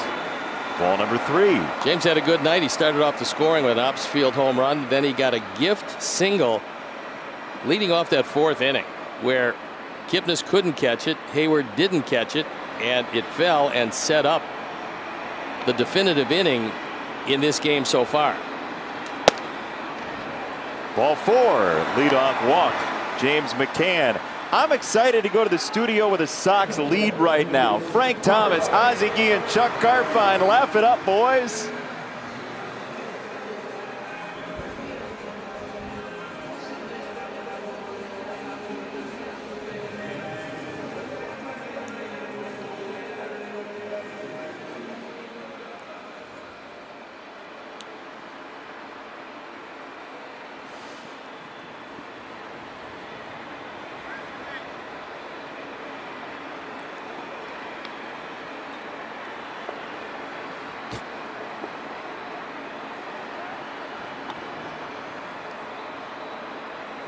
Yeah, I got to believe, Chuck, that, look, I thought it was neck and neck. I thought Tim might have had a chance, but in the late going, looks to me like Jose is probably locked it up. I mean, you look at the runs batted in. I don't think anybody's going to get close to that, and that's a remarkable accomplishment, especially when you consider that there have been times where a lot of people didn't get on ahead of him, yet he's still driving in big runs. So I think Frank probably agrees with me that he's the guy. We'll find out in the update in the 8th inning. Good enough. Frank agrees with you. Or he can send you a text. Here's Steve's phone number. Pitch to Robert. Ball 1. So the rare circumstance where you have a pitcher and a batter with 4 first names involved. You got Luis Robert and Jason Adam.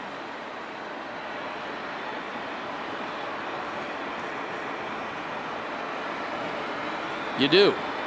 Thank you for the certification. I was looking at it to see if there was any other around, but no. 1 ball, 1 strike. Thank you for your thoroughness. Luis has had a very nice night. He's 1 for 1. He's scored twice. He's stolen a base. And he showed patience in drawing a walk, because that put first and second, nobody out in the inning.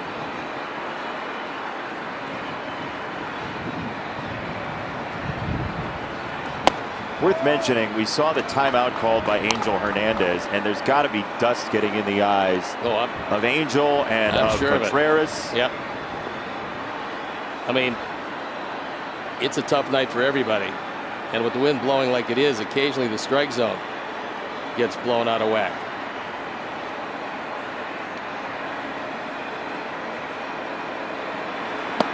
High fastball is strike 3 and 1 gone.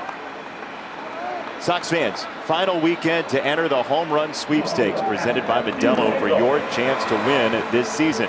If a White Sox player hits a home run on the Modelo bottle tonight or tomorrow, you could win an autographed jersey. Plus, one grand prize winner wins 2021 season tickets. All you have to do is sign up. Enter today, whitesox.com/HR sweeps. Or you can win a car. Either way. That would be good. Yeah.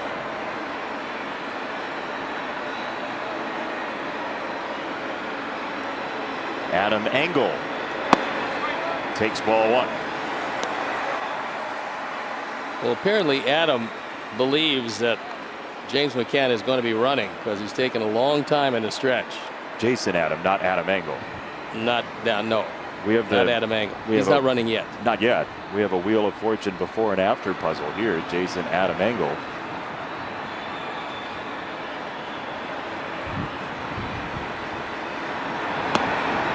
Check swing, ball 2.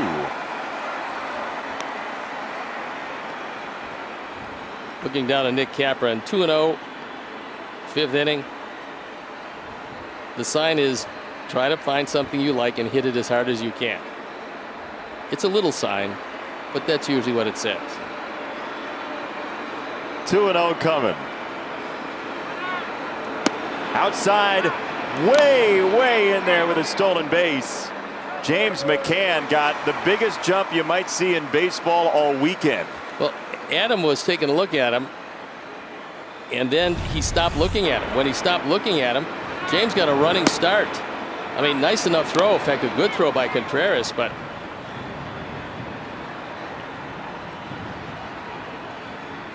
they're going to look at it and they're going to say that the foot came off. Now the question is, does he still have the glove on him when the hand hits the bag? So the Cubs do review this one on the challenge. Let's see. Will it be James' 8th stolen base of his career? So he's safe there. Then he's safe with the back foot. And you can't tell if the tag is still on him when the hand gets there. They're going to have to match those 2 shots at the same time to see. Let's watch. I think he's out, Steve. Well, from that angle, it looked like the hand is not at the bag yet. And he went in so hard that both legs went up and over the bag. And Kipnis wisely, I mean, that's what you have to do these days if you're an infielder. You just keep the glove on him. Out at second base.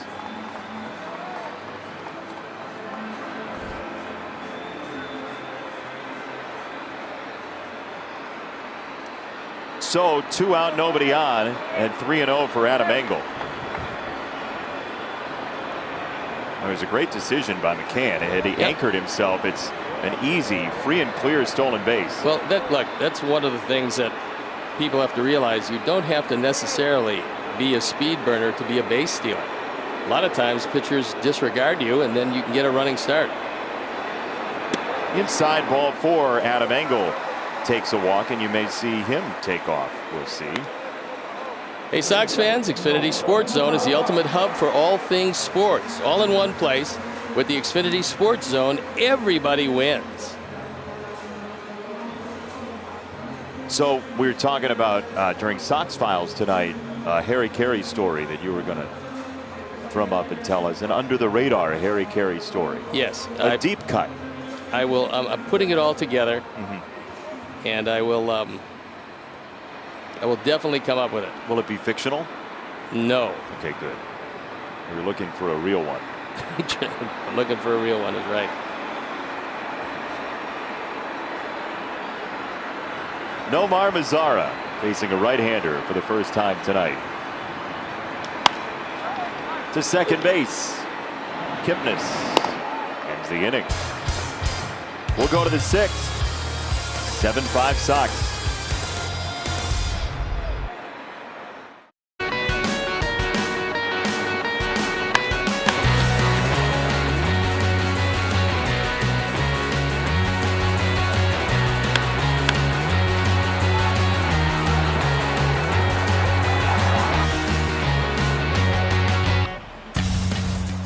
Jose Abreu does more damage, and the Sox lead 7-5, and we welcome our viewers watching the game on YouTube TV.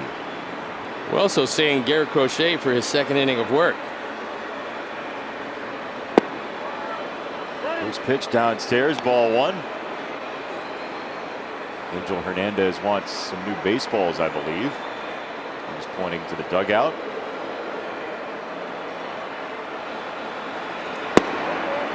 Crochet 100 miles an hour. He really does live at 100. Yeah, and I mean, he does it easily.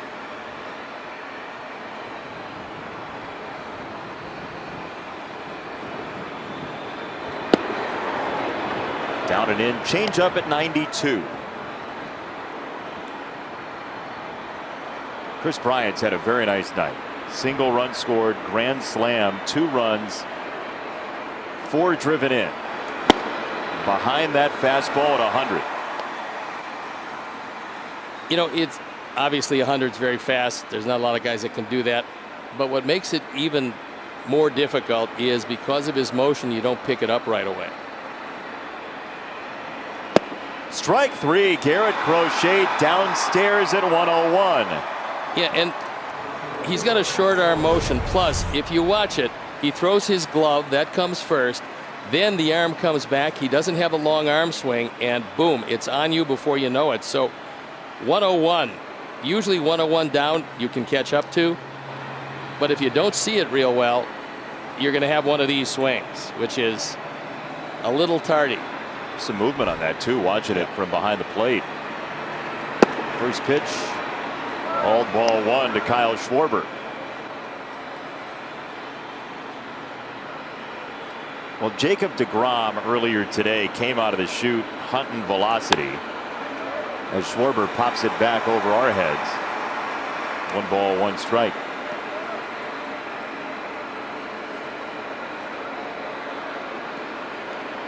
deGrom struck out 10 in 5 innings. He's just, he's a wonderful pitcher. Pop the glove, 1-2 from Garrett Crochet. Ocean Springs, Mississippi native Garrett Crochet right on the Gulf. Quickly agrees on the 1-2, and he struck him out. A confounding slider for out number 2. Well, look, when you got 100, 102 in your back pocket, and then you drop one of these on a hitter, he just goes, well, okay, I can't hit it. I'll take a swing, but I'll go away. And there's the grip. Good late movement. I mean, Schwarber looked at it all the way. He just didn't come close. See how quickly Garrett Crochet agreed to that slider? It was like, yeah, let's go. Let's do this.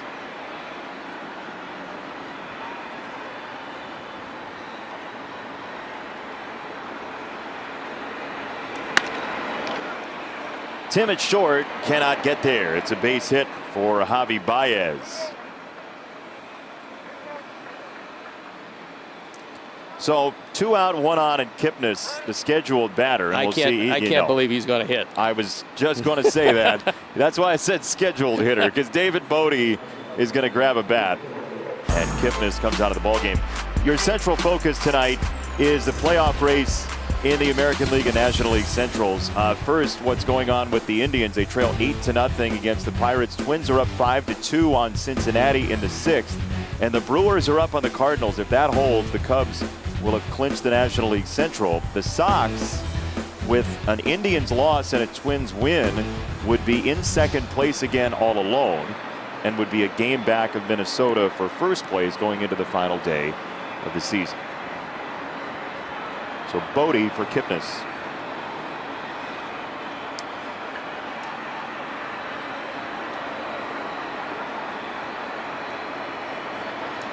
First pitch swung through, a fastball at 100. Well, if you've got a couple lefties that you want out of the opponent's order, and Garrett Crochet comes into the ballgame, you're probably going to get that done. Well, he's not easy for anybody to face, but especially a left-hander. Baez got a good swing at him, took it back up the middle. A little bit low, 1 ball, 1 strike. Garrett's got to keep a close eye on Baez because he will steal a base for you. Hasn't stolen a whole lot of them this year, but he is fully capable of doing it. He gets a good jump. He's really a solid ball player.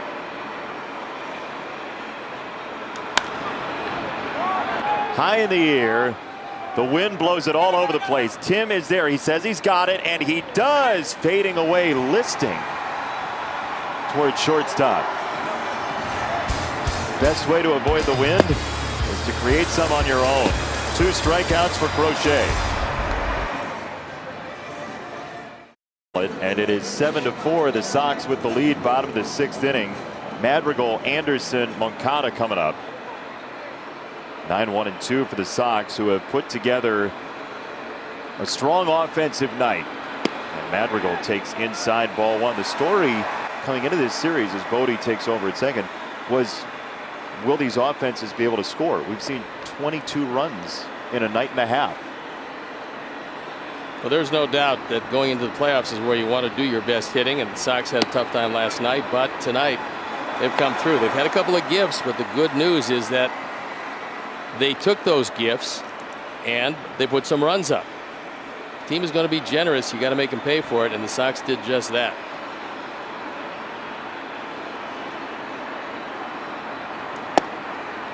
Upstairs, 3 balls, no strikes on Nick Madrigal. You'd certainly love to see him on to lead off the inning because he gives you a couple of different dimensions on base. He can swipe a base, not easy to do against Contreras. But you got the top of the order following him. Up high again, ball 4.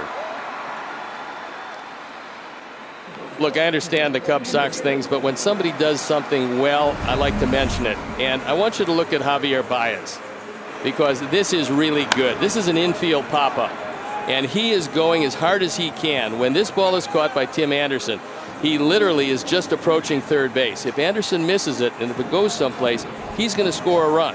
You don't find it a lot. That was a really heads-up play by Baez. Len and JD were very complimentary last night of this guy, Tim Anderson, on their telecast across town. So how about we all just agree that there are 2 great shortstops in Chicago? No doubt about it. And I don't think you go wrong with either of them. This year, Tim's having a much better season. Baez has much more power. I mean, that's obvious in the 2, but you could take either of them and go into a championship season and feel pretty good about it. No, feel like they're one of your best players on your team. 4 straight out of the zone, and we'll see what Tim does with his first pitch. Takes up high again. Good time to put a few extras on the board.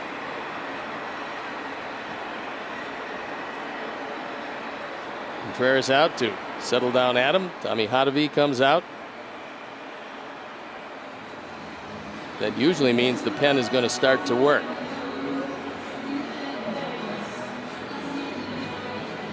Hottovy's going to spend as much time as he can on the mound until Angel Hernandez stops writing and goes out to break this up.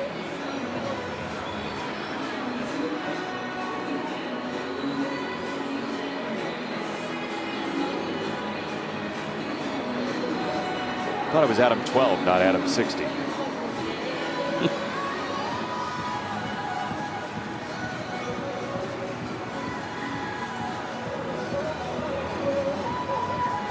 Bullpen up and going. Dan Winkler, who we saw last night. He threw the ball very well last night.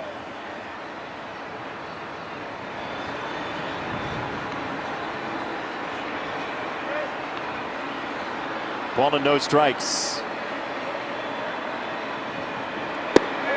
Tim takes a curveball. He couldn't throw the fastball for a strike. He went to the breaking ball. That was actually a real good one. It buckled Tim's knees. He hadn't seen it.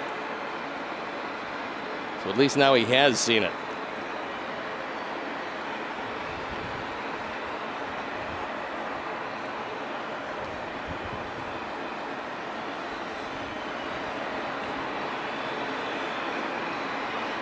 1-1.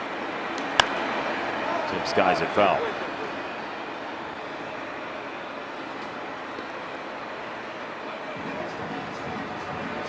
Ian Happ is playing way into right center field for Tim. If he can get one of those sliders, there's all kinds of room down the line in left and in left center. You see where Happ is lined up.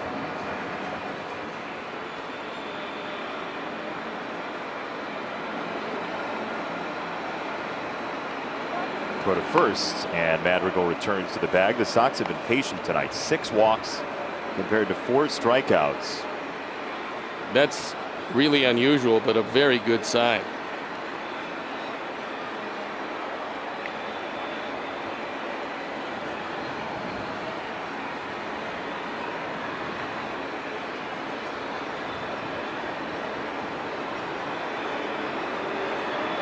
Madrigal runs, pitches outside, throw to second is high, and Madrigal safe. Nick steals second base. The Sox have been very active on the base paths tonight. Baez tried the swipe tag. The throw is off the mark. Adam really was not watching Nick at all. He got a great jump, would have taken a great throw to get him, and there was no chance. That is a big insurance run out at second base with nobody out in the inning. Second career stolen base for Nick Madrigal. Still 9 outs to get for the Sox on the pitching side. Madrigal hops off at second base, drawing Adams' attention, and Tim brushed it foul. Well, the Reds are trying to fight their way back in. The Twins lead them 5-3, but the Reds have the bases loaded and only 1 out in the top of the 7th. Our favorite Canadian, Joey Votto, has the bat right now. Taylor Rogers in the game, and he's had a very tough go of it recently. And I hope his struggles continue for just one more night. 2-2 fouled off by TA.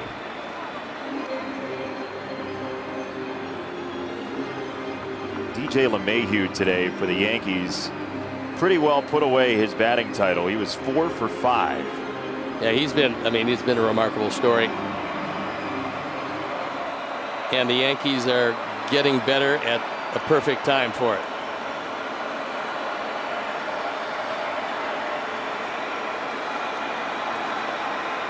Two and 2. Ooh, grounded foul. That was a good curveball to hit for Tim Anderson.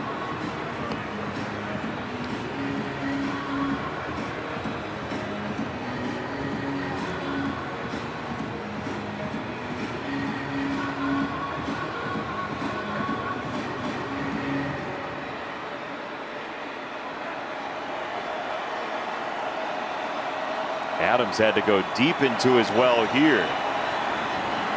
See how the song ends. 2 and 2.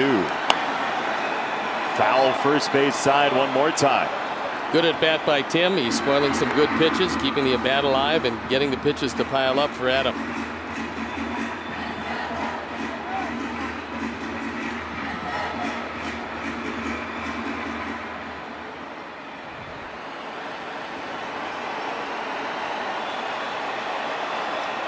Two and 2 again.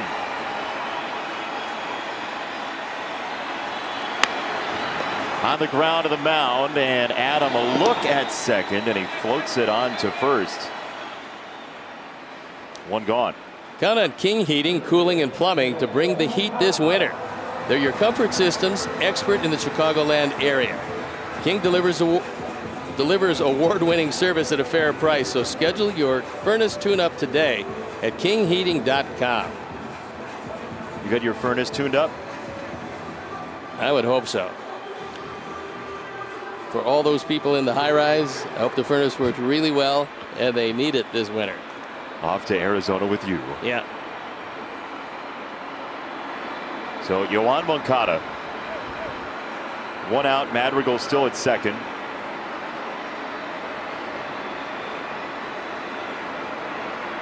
High fastball here. Fastball in. Missed his spot. Ball 1. What Yoan has shown is he can still turn on a fastball if it's down and inner portion. That's where the triples come from.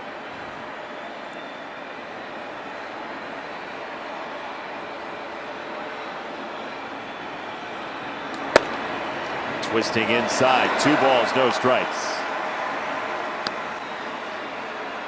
Baez was looking at Adam and just pointing toward home plate like there's no play, there's no pickoff play here, so concentrate on the catcher, at least for the last pitch.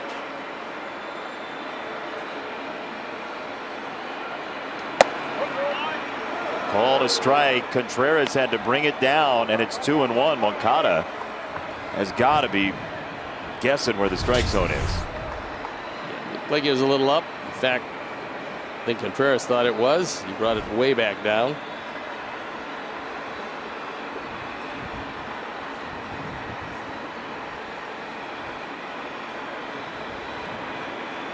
Moncada salvaged a walk to drive in a run in the 4th and hand it to Jose. Good sharp breaking ball, 2-2. This one is out of the zone, but it identified as a fastball till the very end. Good tight spin and then disappears down and in.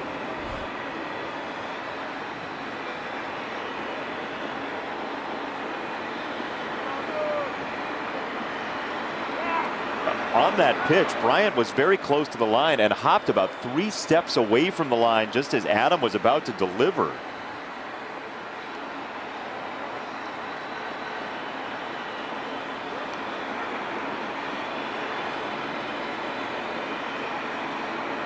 Two. Check swing. No. 3-2. The Cubs chorus said yes. They certainly wanted that one. I can see where he wouldn't call it. Dan Bellino on the call. Madrigal at second. 3-2 for Moncada. Yoan jars it. Deep right field to the corner it goes. Bring him home. 2-run shot. Yoan Moncada, 9-5. Sox, what a way to make a living. That's the one we talked about that Yoan can still handle. That's where his 3 triples came. They came inside and they came on fastballs. First home run since August 17th. Yoan gives the Sox a 4-run lead. And that's it. Inside, our 4th home run replay. Watch it again. He tries to buzz him, get in on his hands. He couldn't get it there. Yoan got the head of the bat out by pulling his hands in and didn't hit it a long way, just hit it enough on a very lively night at the ballpark. Steve, that was a ball. Yeah. That was definitely not a strike. He just wants that ball in, and he made him pay for it. So Adam is going to leave. Sox are going to have 2 more. And we'll see who else comes out of the pen after this. Grandview buys homes as is. And Yoan Moncada took a fastball off the plate inside and took it out of the park. He was a pretty happy man. He hadn't homered in so long that, yeah, there's the plate. And a nice job. Lakeside Bank called to the pin. Dan Winkler on for the 18th time. His ERA just over 3. He was looking pretty good last night. Abreu takes a called strike, 0-1. Jose had the big swing in this game. A 3-run double to left. Bases loaded, 2 out, 4th inning. And if you want a moment that should cement his MVP candidacy for a lot of people, again, Jose Ramirez had a great final week and a half, but Abreu's had so many big hits for the Sox. Well, especially when you consider that Eloy is down. He's a huge run producer. Encarnacion has just not been swinging it well this year in the 165 range, and so not a whole lot of protection behind him, and yet he continues to get the job done. This time they couldn't pitch around him because the bases were loaded. Well, they could have. Might have been a better idea. Our Momentum Maker is presented by First Midwest Bank. So you got the bases juiced, and Jose hits a rocket that Schwarber can only get back in, and then some hustle by Yoan Moncada. Scores all the way from first. A less than delighted John Lester making his exit. And Jose tags a ball to right the opposite way. Nobody hits the ball the opposite way more than the Chicago White Sox this year. And Jose pays that 2-strike pitch off into right field turf. Well, he's hitting 322, 323 to go with all of the other gaudy numbers. This is a high slider that just spins. Jose reaches out and gets it. Right now, there's just not too many safe zones to throw him.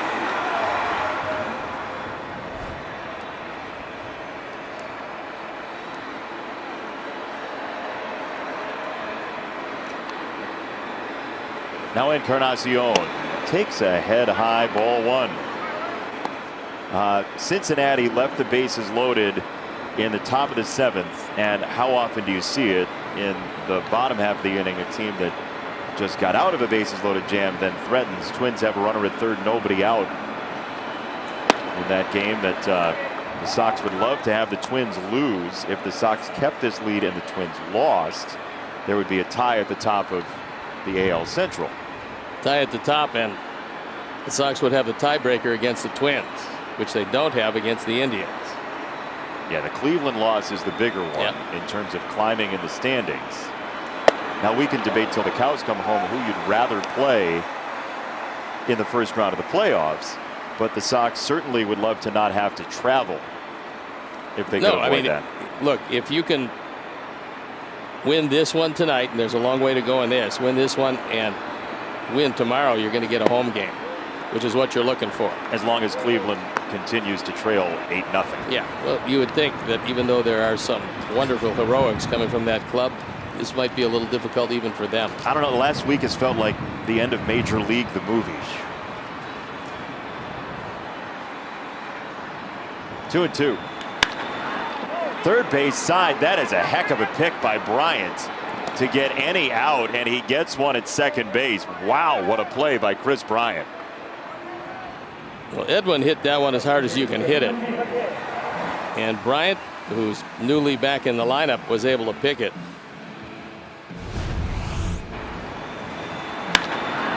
It's a one-hop rocket, and Chris was a little lucky on that, and I can't say as I blame him, because he was bailing out. I think I would have too. It probably was 110 miles an hour, and he's going, yikes.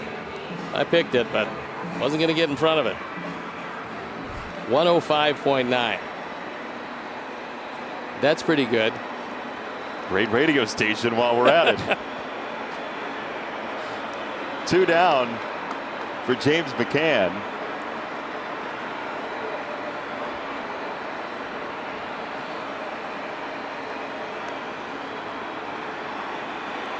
And strike one. James been on 3 times tonight. A home run, a single, 2 runs scored, and a walk.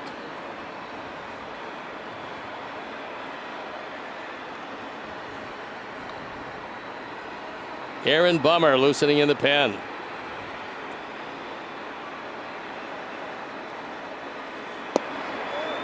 Downstairs, 1 ball, 1 strike.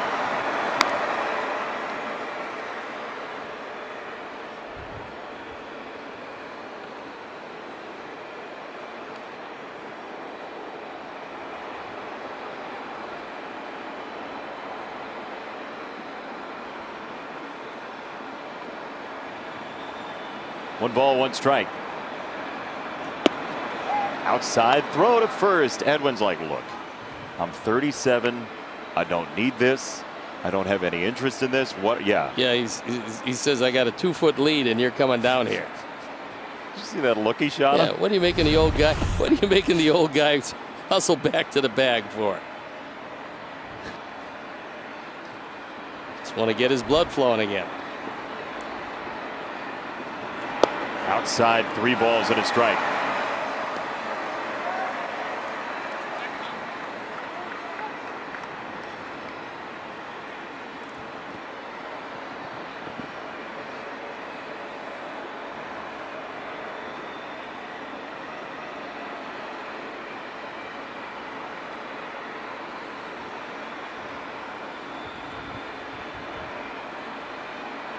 3-1.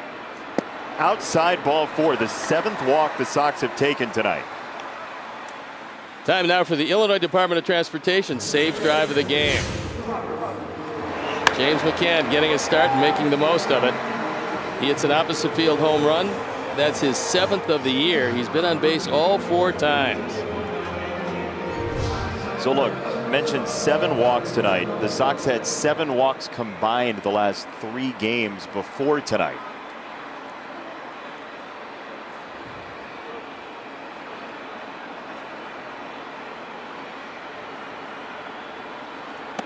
Up and in, Robert takes a ball.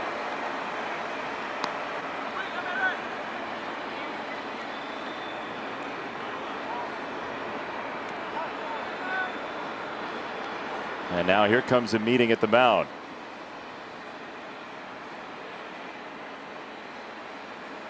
Well, this is the point now where a 3-run homer puts a topper on this one. So Hottovy went out there to have a conversation on how they want to work Robert. He's been on base twice with a ringing base hit to go with a walk.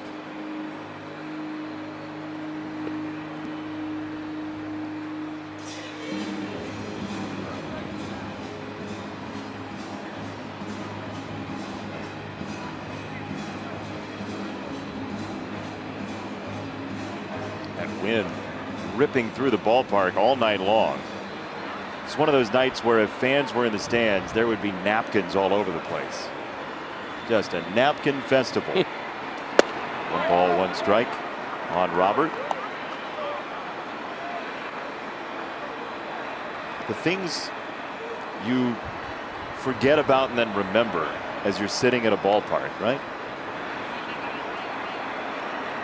That are not in attendance. Yeah. Somebody tweeted and said this is the first night because of the wind. The cardboard cutouts are doing the wave. 2 balls and a strike on Robert. Probably a good night for it. I mean, this is one of the windiest nights we've seen to affect the baseball. Obviously, you're seeing guys, every pop-up's an adventure, and the cutouts are moving.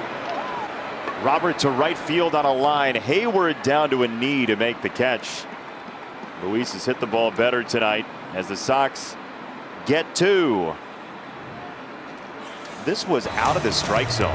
Yoan Moncada attacks and pulls it to right for a 9-5 lead. Pinwheels go. 5 years, Marquette Bank has improved the lives of neighbors, families, and business owners. They're a modern neighborhood bank with online banking, mobile banking, and digital home financing. You get 40,000 plus free ATMs nationwide, and they're the only bank with fun rewards. Rediscover neighborhood banking at emarquettebank.com/75. I'm going to take that home with me for the offseason. The read? I like that read, yeah. It's on a monitor. Well, I'm taking the monitor down. That's stealing. Well, appropriating. Aaron Bummer comes in the ballgame on for the 9th time. He's 1-0. His ERA just over 1. Numbers are pretty good, and if he is indeed as healthy as he looked in Cleveland, he's going to be a huge asset going into the playoffs. So let's hope that this is a good night for him, because everything was working in Cleveland. His slider was really good. 97 miles an hour with sink. Let's see more of the same here. Cubs will turn to Cameron Maybin to pinch hit for Caratini. Bummer's first pitch is ball 1. Big birthday got celebrated last night that we need to say hello to. Augie Barberi turned 108 last night. Huge White Sox fan, born in 1912. Wait a second, you waited to the 7th inning to say that? He's 108. Look, get it in early. Happy birthday to Augie, who has been a Sox fan forever, lived about 100 years in Chicago Heights. Happy birthday, Augie. Told that Augie loves the announcers, but that may not be true after 30 seconds ago. 108. Wow.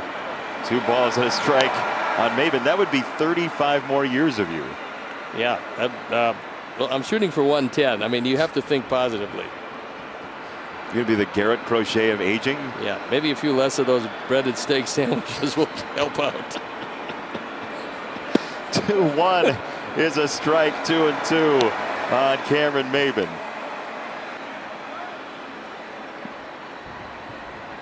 Also a happy birthday to Megan Kaiser, who turned 40 today and is celebrating with a watch party. Happy birthday, Megan.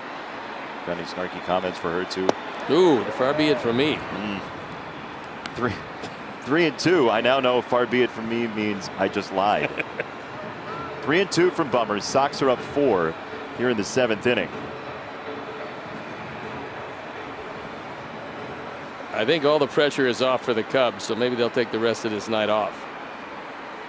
We will show you why in just a moment. Foul ball from Maben. Between innings, the Cubs found out that the Cardinals have fallen 3-0, and that means the Cubs have won the NL Central. Well, congratulations to them. Big congratulations in his first year to David Ross. And this is a tough year for everybody, and they weren't thought of as a team that was going to get there. But a lot of things happened in the division. Cincinnati, who everybody thought was a dark horse team, they got off to a slow start. They're playing very well now, but that start really hurt them. And St. Louis got COVID, and the games piled up so much it was almost impossible to assume that they could probably get there for a division title, because they're running through pitchers for double headers seemingly every other day. Oh, it's outrageous. Ball 4. Maben takes a walk, and Billy Hamilton is on deck. The MLB app is the only place to get all your White Sox action, in-game highlights, live pitch-by-pitch, breaking news, player updates, stat leaderboards, standings, and more. Download the MLB app today, the #1 app for live baseball.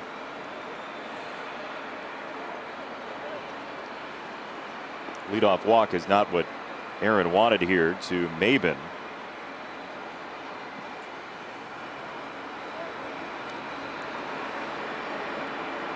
Billy Hamilton looks at strike 1. Happ has come out of the ballgame. You wonder if that is in part a product of winning the Central Division. I would think so, but they're still not going to lay down as a lineup. And if you're thinking of a double play with Hamilton, you better turn it quickly. Now a little more dust around home plate. So James called for time, acknowledged by Angel. And we're back.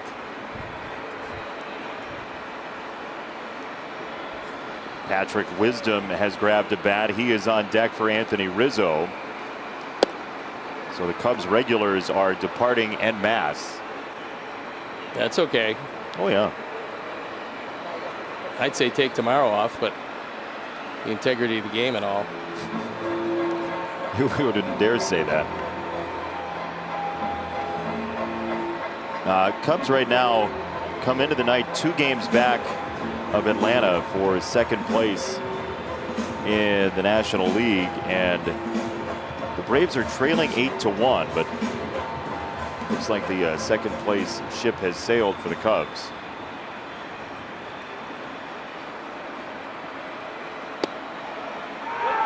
Strike called. Cubs dugout rejects that notion, as does Billy Hamilton. Cringe cam. Yeah, that's oh, that's right there. Actually, just a touch low, if truth be told. And why wouldn't you? 1-2, struck him out. Bummer goes to the slider. Time now for a word from your local Ford dealer. We built Ford Super Duty, the most capable heavy-duty pickup ever. We built Ford F-150 with 375 horsepower and Ranger with the terrain management system. Because of this, you made Ford America's best-selling brand. We thank you for joining us tonight. He is thoughtful birthday wish dispenser Steve Stone. I'm Jason Benetti, our entire crew. Glad to have you along for the ride tonight, wherever it may take us. As Wisdom joins us here in the 7th. It's usually a little early for our telecast. You're not kidding. But here he is. Wisdom is fleeting. Right field, Mazzara. 2 down.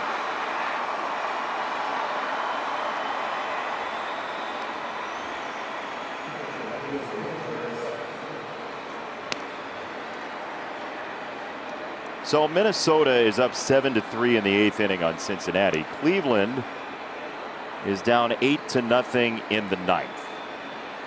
So if those scores were to hold, the Sox would still be in play for the division tomorrow with a win and a Twins loss. That's what it would take if the Sox win tonight. Well, the question then would be, who actually would Cincinnati send to the mound? Because that's a big factor, obviously. I don't know. I just can't. Well, if it means getting in, maybe they use Bauer then. But they would just soon, want to save him for game number 1. Well, the other part of it is Trevor Bauer, if he pitched Sunday, he could argue his way into a couple days rest, into throwing on Wednesday or Thursday. You could certainly argue for him throwing on Thursday off of 3 days rest. Well, no, he would throw Thursday. Right. That's pretty much a guarantee. Madrigal at second base goes to first, and Contreras is out. It is stretch time. 9-5, Sox with the lead. The Chicago White Sox are proud to support Home Runs for Health. Every time a White Sox player hits a home run this season, Rush will make a donation to White Sox charities to help promote health in our communities. It's a game changer on and off the field. At Rush, excellence is just the beginning. A lot of defensive changes for the Cubs, Steve. Wholesale changes. Billy Hamilton stays in the game. We've got Horner playing shortstop in place of Baez. We've got Wisdom playing first base in place of Rizzo. And Jeremy Jeffress in the game on for the 22nd time. He's been very good this year. 1.61 ERA. He doesn't do a whole lot of fancy things. He comes at you, throws a sinking fastball, and he's not afraid to challenge anybody. Opponent's hitting 130. That's really good. He's only allowed 1 home run. All things considered, he's been one of the big additions to their bullpen that's really paid off. Sox almost got to him in the 9th inning in that final game at Wrigley Field. Jeffress allowed 3 base runners, but got a ground ball from Yoan Moncada on a 2-2 pitch to end that ball game. The Sox were a hair away from a sweep at Wrigley.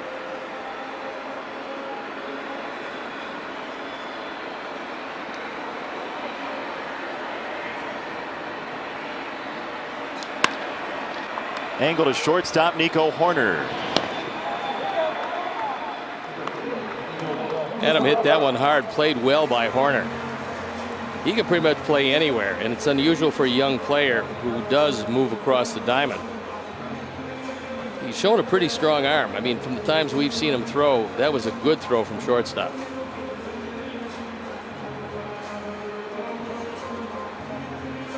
One down for Nomar Mazara. Cincinnati has hit in the 8th and not scored, so Minnesota's 3 outs away from putting the Reds away tonight. Cleveland has 1 out and 1 on. Ramirez has made an out in the 9th inning for the first time in seemingly a week. That is a real upset.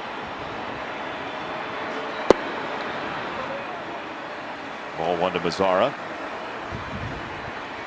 Sox still have 6 outs to get in this game, and yes, the Cubs have taken some guys out of the ball game, but until that final out's complete. Yeah, I mean, it's a very lively ballpark, so you can score runs in bunches. And just have to make sure, from a Sox standpoint, nice to see Evan Marshall back. I'll make sure you don't walk anybody. And with Marshall's re-emergence, the bullpen has started to come together. It's kind of a nice thing to see going into the playoffs. You know, they had to unstack the bullpen with the injuries, and then you restack it, and as you're putting the bricks in to build it, you realize you have Garrett Crochet, and then the wall looks a little bit different, the tower of bullpen. Well, you also have Cody Hoyer, and I mean, that is a great find this year. Came from the organization, he's got a great arm, he's proven impervious to pressure, he'll get his slider over, and I mean, you were talking about a guy with legitimate back end of the bullpen stuff. Off the plate, 3-1 on Nomar Mazara. Yes, the Sox have lost 6 in a row coming into tonight, but the bullpen being assembled again is the best sign as we go into the playoffs.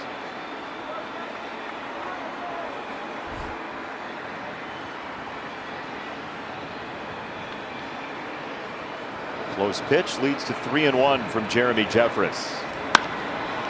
Mazara tags it to left field on a line. And Schwarber for out number 2. Remembering Bears legend Gale Sayers. Don't miss a special edition of Inside Look honoring the Hall of Fame running back. That's tomorrow at 6:30 on NBC Sports Chicago Plus. Did you ever cross paths with Gale Sayers? I didn't, but everybody that I've talked to who did said he was a wonderful man, and went just beyond the football player. He led a great life. Big loss for Chicago sports. Gale Sayers passing away this week. Nick Madrigal takes a strike from Jeffress.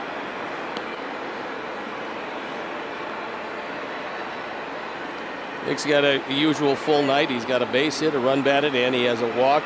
He stole a base and scored 2 runs. That's a plateful in the 9th spot.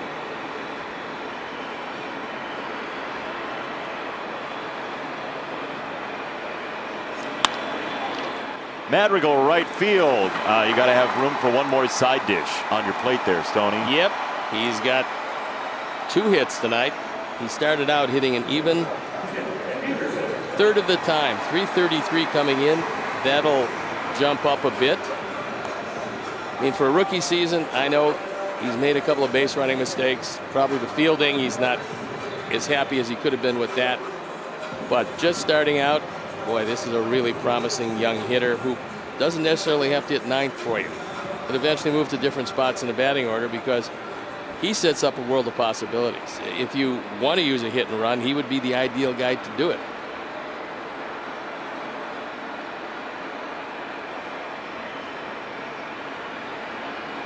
One on, 2 out. There are a lot of baseball fans from late last generation, older baseball fans especially, people who saw Tony Gwynn play, people who handle the bat like Tony Gwynn and Wade Boggs, and I'm not saying Nick is those guys, really hoping that Nick Madrigal has a place for a long time in Major League Baseball, despite not fitting, quote unquote, what you want in a hitter in 2020. Well, I think it's been this way in baseball for a long time. Everything that is new now will be old. Everything that's old will come back. If it's worthwhile to do, we're going to see this game consistently evolve. And I'm not going to tell you we're going back to it. Everybody's going to bunt, everybody's going to hit and run, everybody's going to steal, and then nobody's going to think about hitting home runs. That's not going to happen again. The ball's too lively. Nick Madrigal has 11 multi-hit games this year, and he has 7 strikeouts. No, I mean, that's why he becomes the ideal hit and run man, because regardless of what happens, if he sets his mind to making contact, he's going to make contact.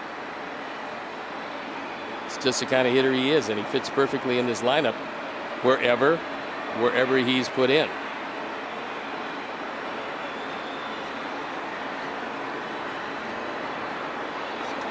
Strike 3 to end the inning. We're going to the 8th inning. You're not going to believe who has the most home runs in a Sox uniform, who also played for the Cubs. We'll tell you next. Caught up by Honda City. Then we'll tell you about the home run leader. James McCann, solo home run, 2nd inning, tied the ball game at 1. Deep to right center. Chris Bryant, though, with the Sox up 2-1, watched it fly down the left field line and gone. A grand slam and a 5-2 lead. But Jose Abreu continues his candidacy. Yeah, he's talking about 60 runs driven in. He is assured to have at least one every game, with a few more at-bats pending. Drove home 3, gave the Sox the lead, but they weren't done, because Yoan Moncada getting his feet under him once again after this long battle with COVID this year. He gets an inside fastball and hits it out. The 4-run lead as Evan Marshall takes over for the 23rd time. Said he's feeling great, which is a good sign because when he was good, he was really good. ERA of 2.5. You look at the rest of the numbers: 7 walks, 29 strikeouts, and 21 2/3. That's very impressive.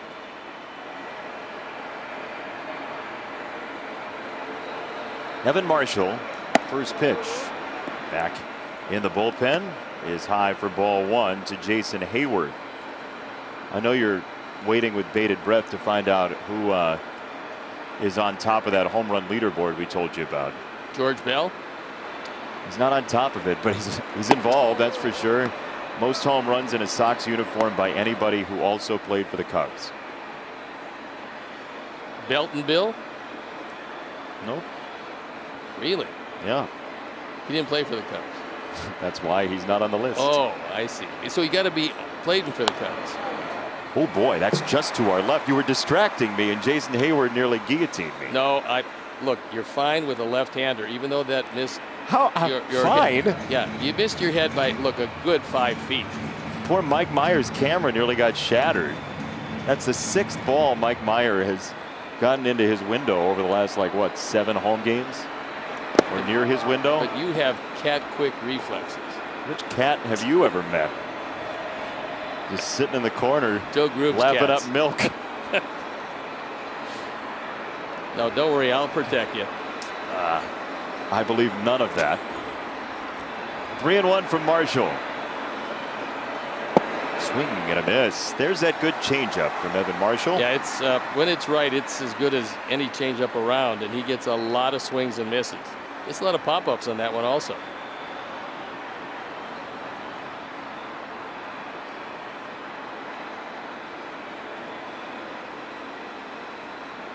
Three-two. He got another one. Changeup for strike 3.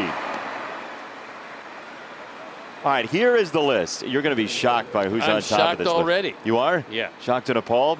Most career home runs in a Sox uniform. No. Also playing for the Cubs at Zeke Benora. No. Zeke's on top of every list. He is. And boy, Carl Reynolds and I were close. But George Bell's on the list. George Bell's there as well. Yeah, See, I knew I could get a piece of that. Zeke Benora, who, according to SABR, the Society for American Baseball Research, has a great bio on Zeke Benora. As Robert is there to make the catch for round number 2. Zeke Benora, number 1, played for the original basketball team in New Orleans called the Pelicans. He was a basketball player as well. Then he was drafted into the Army in 1941. In 1943, he was stationed in Algeria, where he organized 10 baseball leagues with a total of 80 teams. He organized a World Series in Africa. I mean, Zeke Benora might be the most interesting man to show up on every leaderboard in any local telecast in Major League Baseball in 2020. It's pretty interesting. The wind usually blows out in Algeria, by the way. Oh, it doesn't? Yeah, it's very, very good country to hit in. Allegedly, it was Casablanca against Algiers in the World Series that he organized. Did they eat at Rick's Cafe?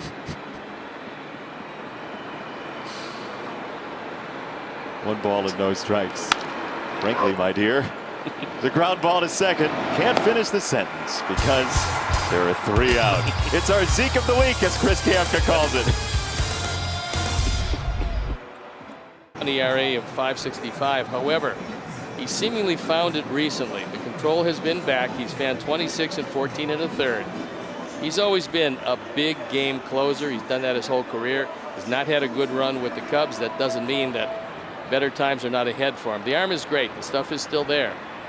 And we'll see if he can command it. Right now, opponent's hitting 192. He's only allowed a couple of home runs. So those are pretty good numbers.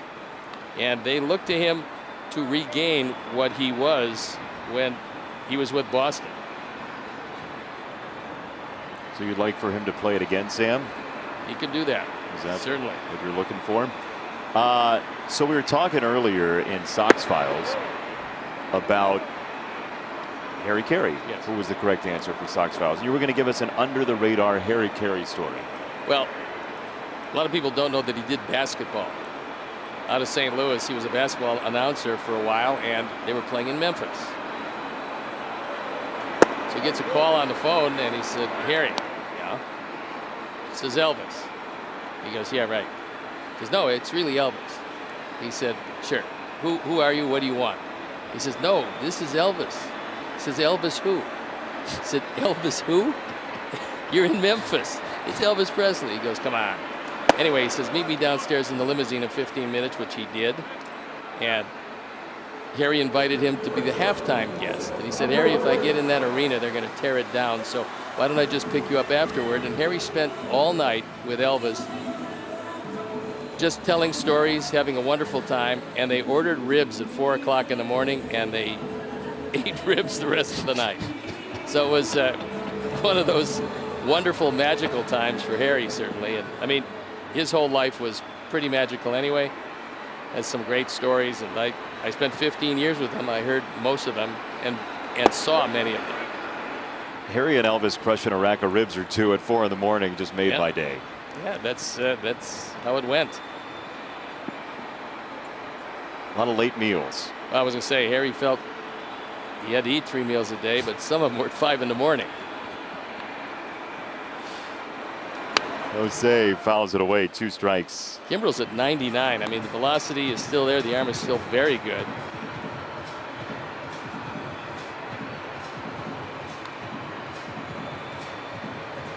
You want the bad news or the good news? Well, I got to believe that the Indians lost and the Twins won. You want to just break the news? Nope. So tell us, though, because I don't know the scores or who got base hits. Right. I mean, if you can go through the box score, go away. That'd be nice. 0-2 fouled away. Hey, look, a promo to read. Time now for our Geico Make It Easy profile. White Sox MVP history. Nellie Fox, Dick Allen, that magical 1972 season that Dick Allen had, and then Big Frank, back-to-back years, 93 and 94. Well, it's been a while, and Jose deserves it. Now, we don't know how the voting is going to come down. There are some worthy candidates. Mike Trout's a candidate every year and worthy of lots of consideration because of the numbers he piles up. A lot of people were talking about Shane Bieber, but I don't personally think he's going to factor in this. Ramirez will be the Indians guy that factors in this, and so there it is. You got Bieber, he won't win it. You got Trout, Ramirez, you got Abreu. Ramirez has been good, hasn't been as good as Jose in whatever category you want except WAR, which is a very important one. The Art of War with Steve Stone coming soon to audiobook dealers. Check swing, and he did go for strike 3. 2 down, 8th inning. We check in the studio, preview of Subaru White Sox post-game live. Chuck Garfien, Ozzie Guillen, and the guy who was just on the graphic, 2-time MVP Frank Thomas, guys.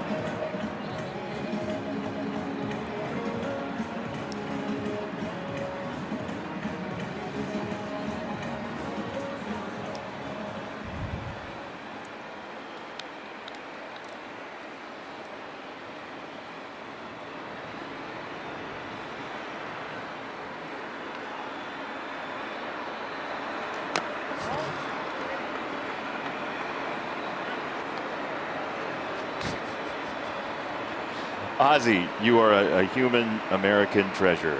It is just wonderful stuff. Y'all are great, post-game, pre-game. It's been great fun listening to you guys, and the Pirates still have a chance of taking 2 out of 3 against Cleveland, as you all said yesterday. Go get them. They're going to say go Pirates again. They've already won tonight. Go No. Buccos. No, go get them. Oh, Tomorrow. I see. Tomorrow's the big one. Tomorrow is the big one.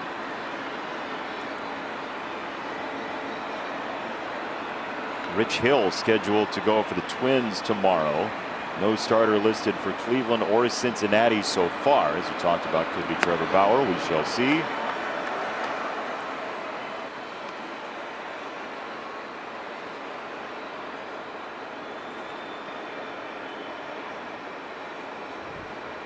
Good to see the Sox bats break out tonight. It certainly is that. Nice to see Moncada swinging it well, because if he's going to hit in the 2 spot and he's the Moncada from last year, the lineup just looks that much better. You also have to hold your breath. We have to hope that Eloy is good enough to be able to come back for that first round. Abreu's going to do what he does. McCann had a very good night, on base 4 times tonight. So along with Madrigal, I mean, the offense, we have the guys for the offense to be there.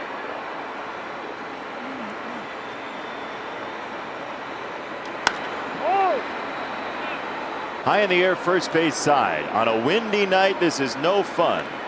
But it's caught anyway by Wisdom. We'll go to the ninth. Sox are up 4. Indians for third place, Indians for first place. Minnesota has cleared Cleveland for good. The Indians now are 2 back of Minnesota. The Sox right now are a game and a half back, but with 3 outs will make it 1 game back. And right now, the Sox are going for those 3 outs with this guy. Alex Colomé, this is a tune-up for him. Non-safe situation. He had another great year. 0.84 for an ERA. He's given up virtually nothing. But these are the outings where you worry about him because it's not a safe situation. Colomé looks in at Angel Hernandez and wonders where that one was, but it was a ball.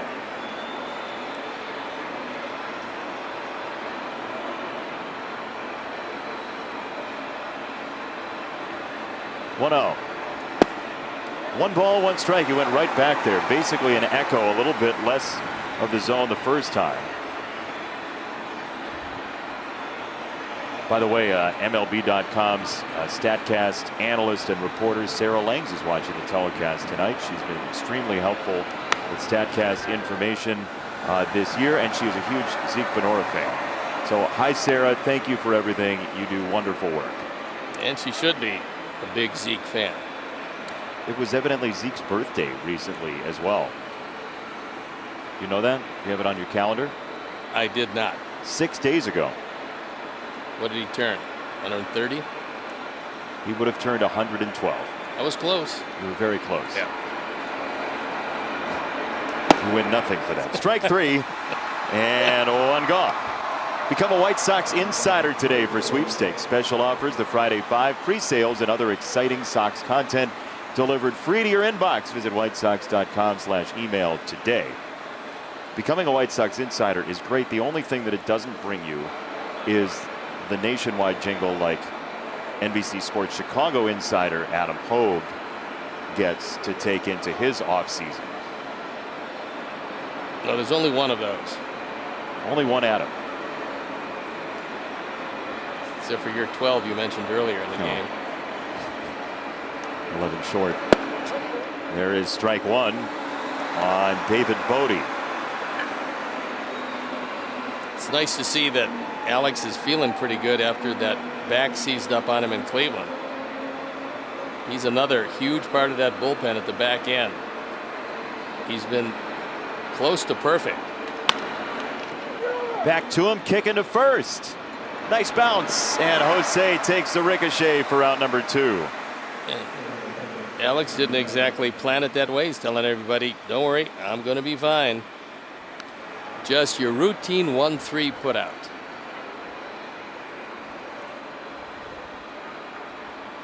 Check on him. He says, get away from me. I am fine. Thank you very much.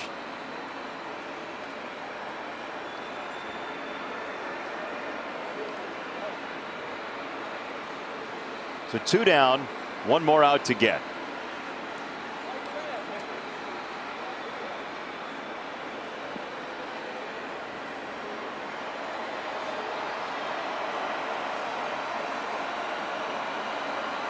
Cameron Maybin. James McCann talking it over at the plate. Cameron is really a nice guy, valuable man to have around, finds his way onto a lot of teams that are going to play postseason. He can't really buy, he has to rent wherever he goes because he realizes that he could be on 3 teams in a season. He's become a much traveled man. He's been, that's why he's talking to James McCann. He's been on the Tigers 3 times. Yeah. I mean, if you're a good guy and a good teammate, they're going to find a spot for you. And he's the epitome of that.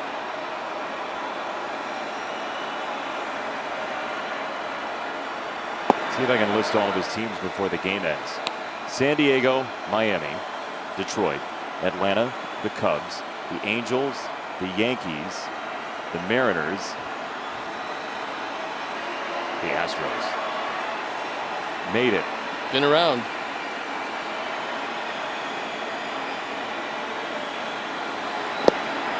Two balls and a strike on Maybin. This was much needed tonight, and I know it's not over yet, but there's a big exhale for Sox fans, I think, tonight. Well, this is one they dearly wanted to have, because the one thing you would like to do is play a home game. Doesn't matter who you play, just play it here.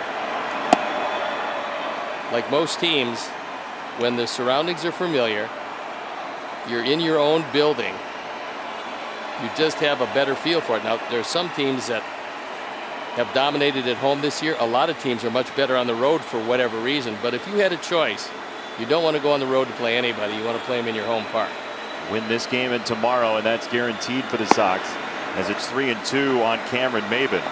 Could also do it with a win tonight and a Cleveland loss tomorrow.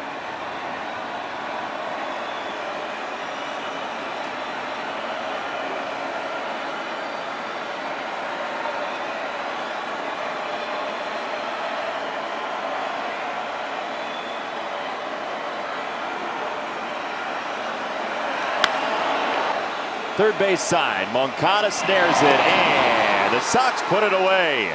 9-5 the final score. Jose Abreu one big swing. Yoán Moncada added on, and the offense breaks out. The Sox in second place all alone. It would take a win tomorrow and a Minnesota loss for the Sox to win the American League Central. Well, let's take a look at our upcoming schedule presented by Volkswagen, and as you can see, there's one entry. And that is tomorrow afternoon, game time at 2:10. We certainly will have a very long pregame for you. Introduce what's going to happen, what's coming up. And as far as the Cubs are concerned, they know they've made it. They had their celebration tonight. As far as the Sox are concerned, they're still fighting for a seed, and we'll see where that takes them. See you tomorrow. Get your rest. It's a quick turnaround. You too. For everybody on our entire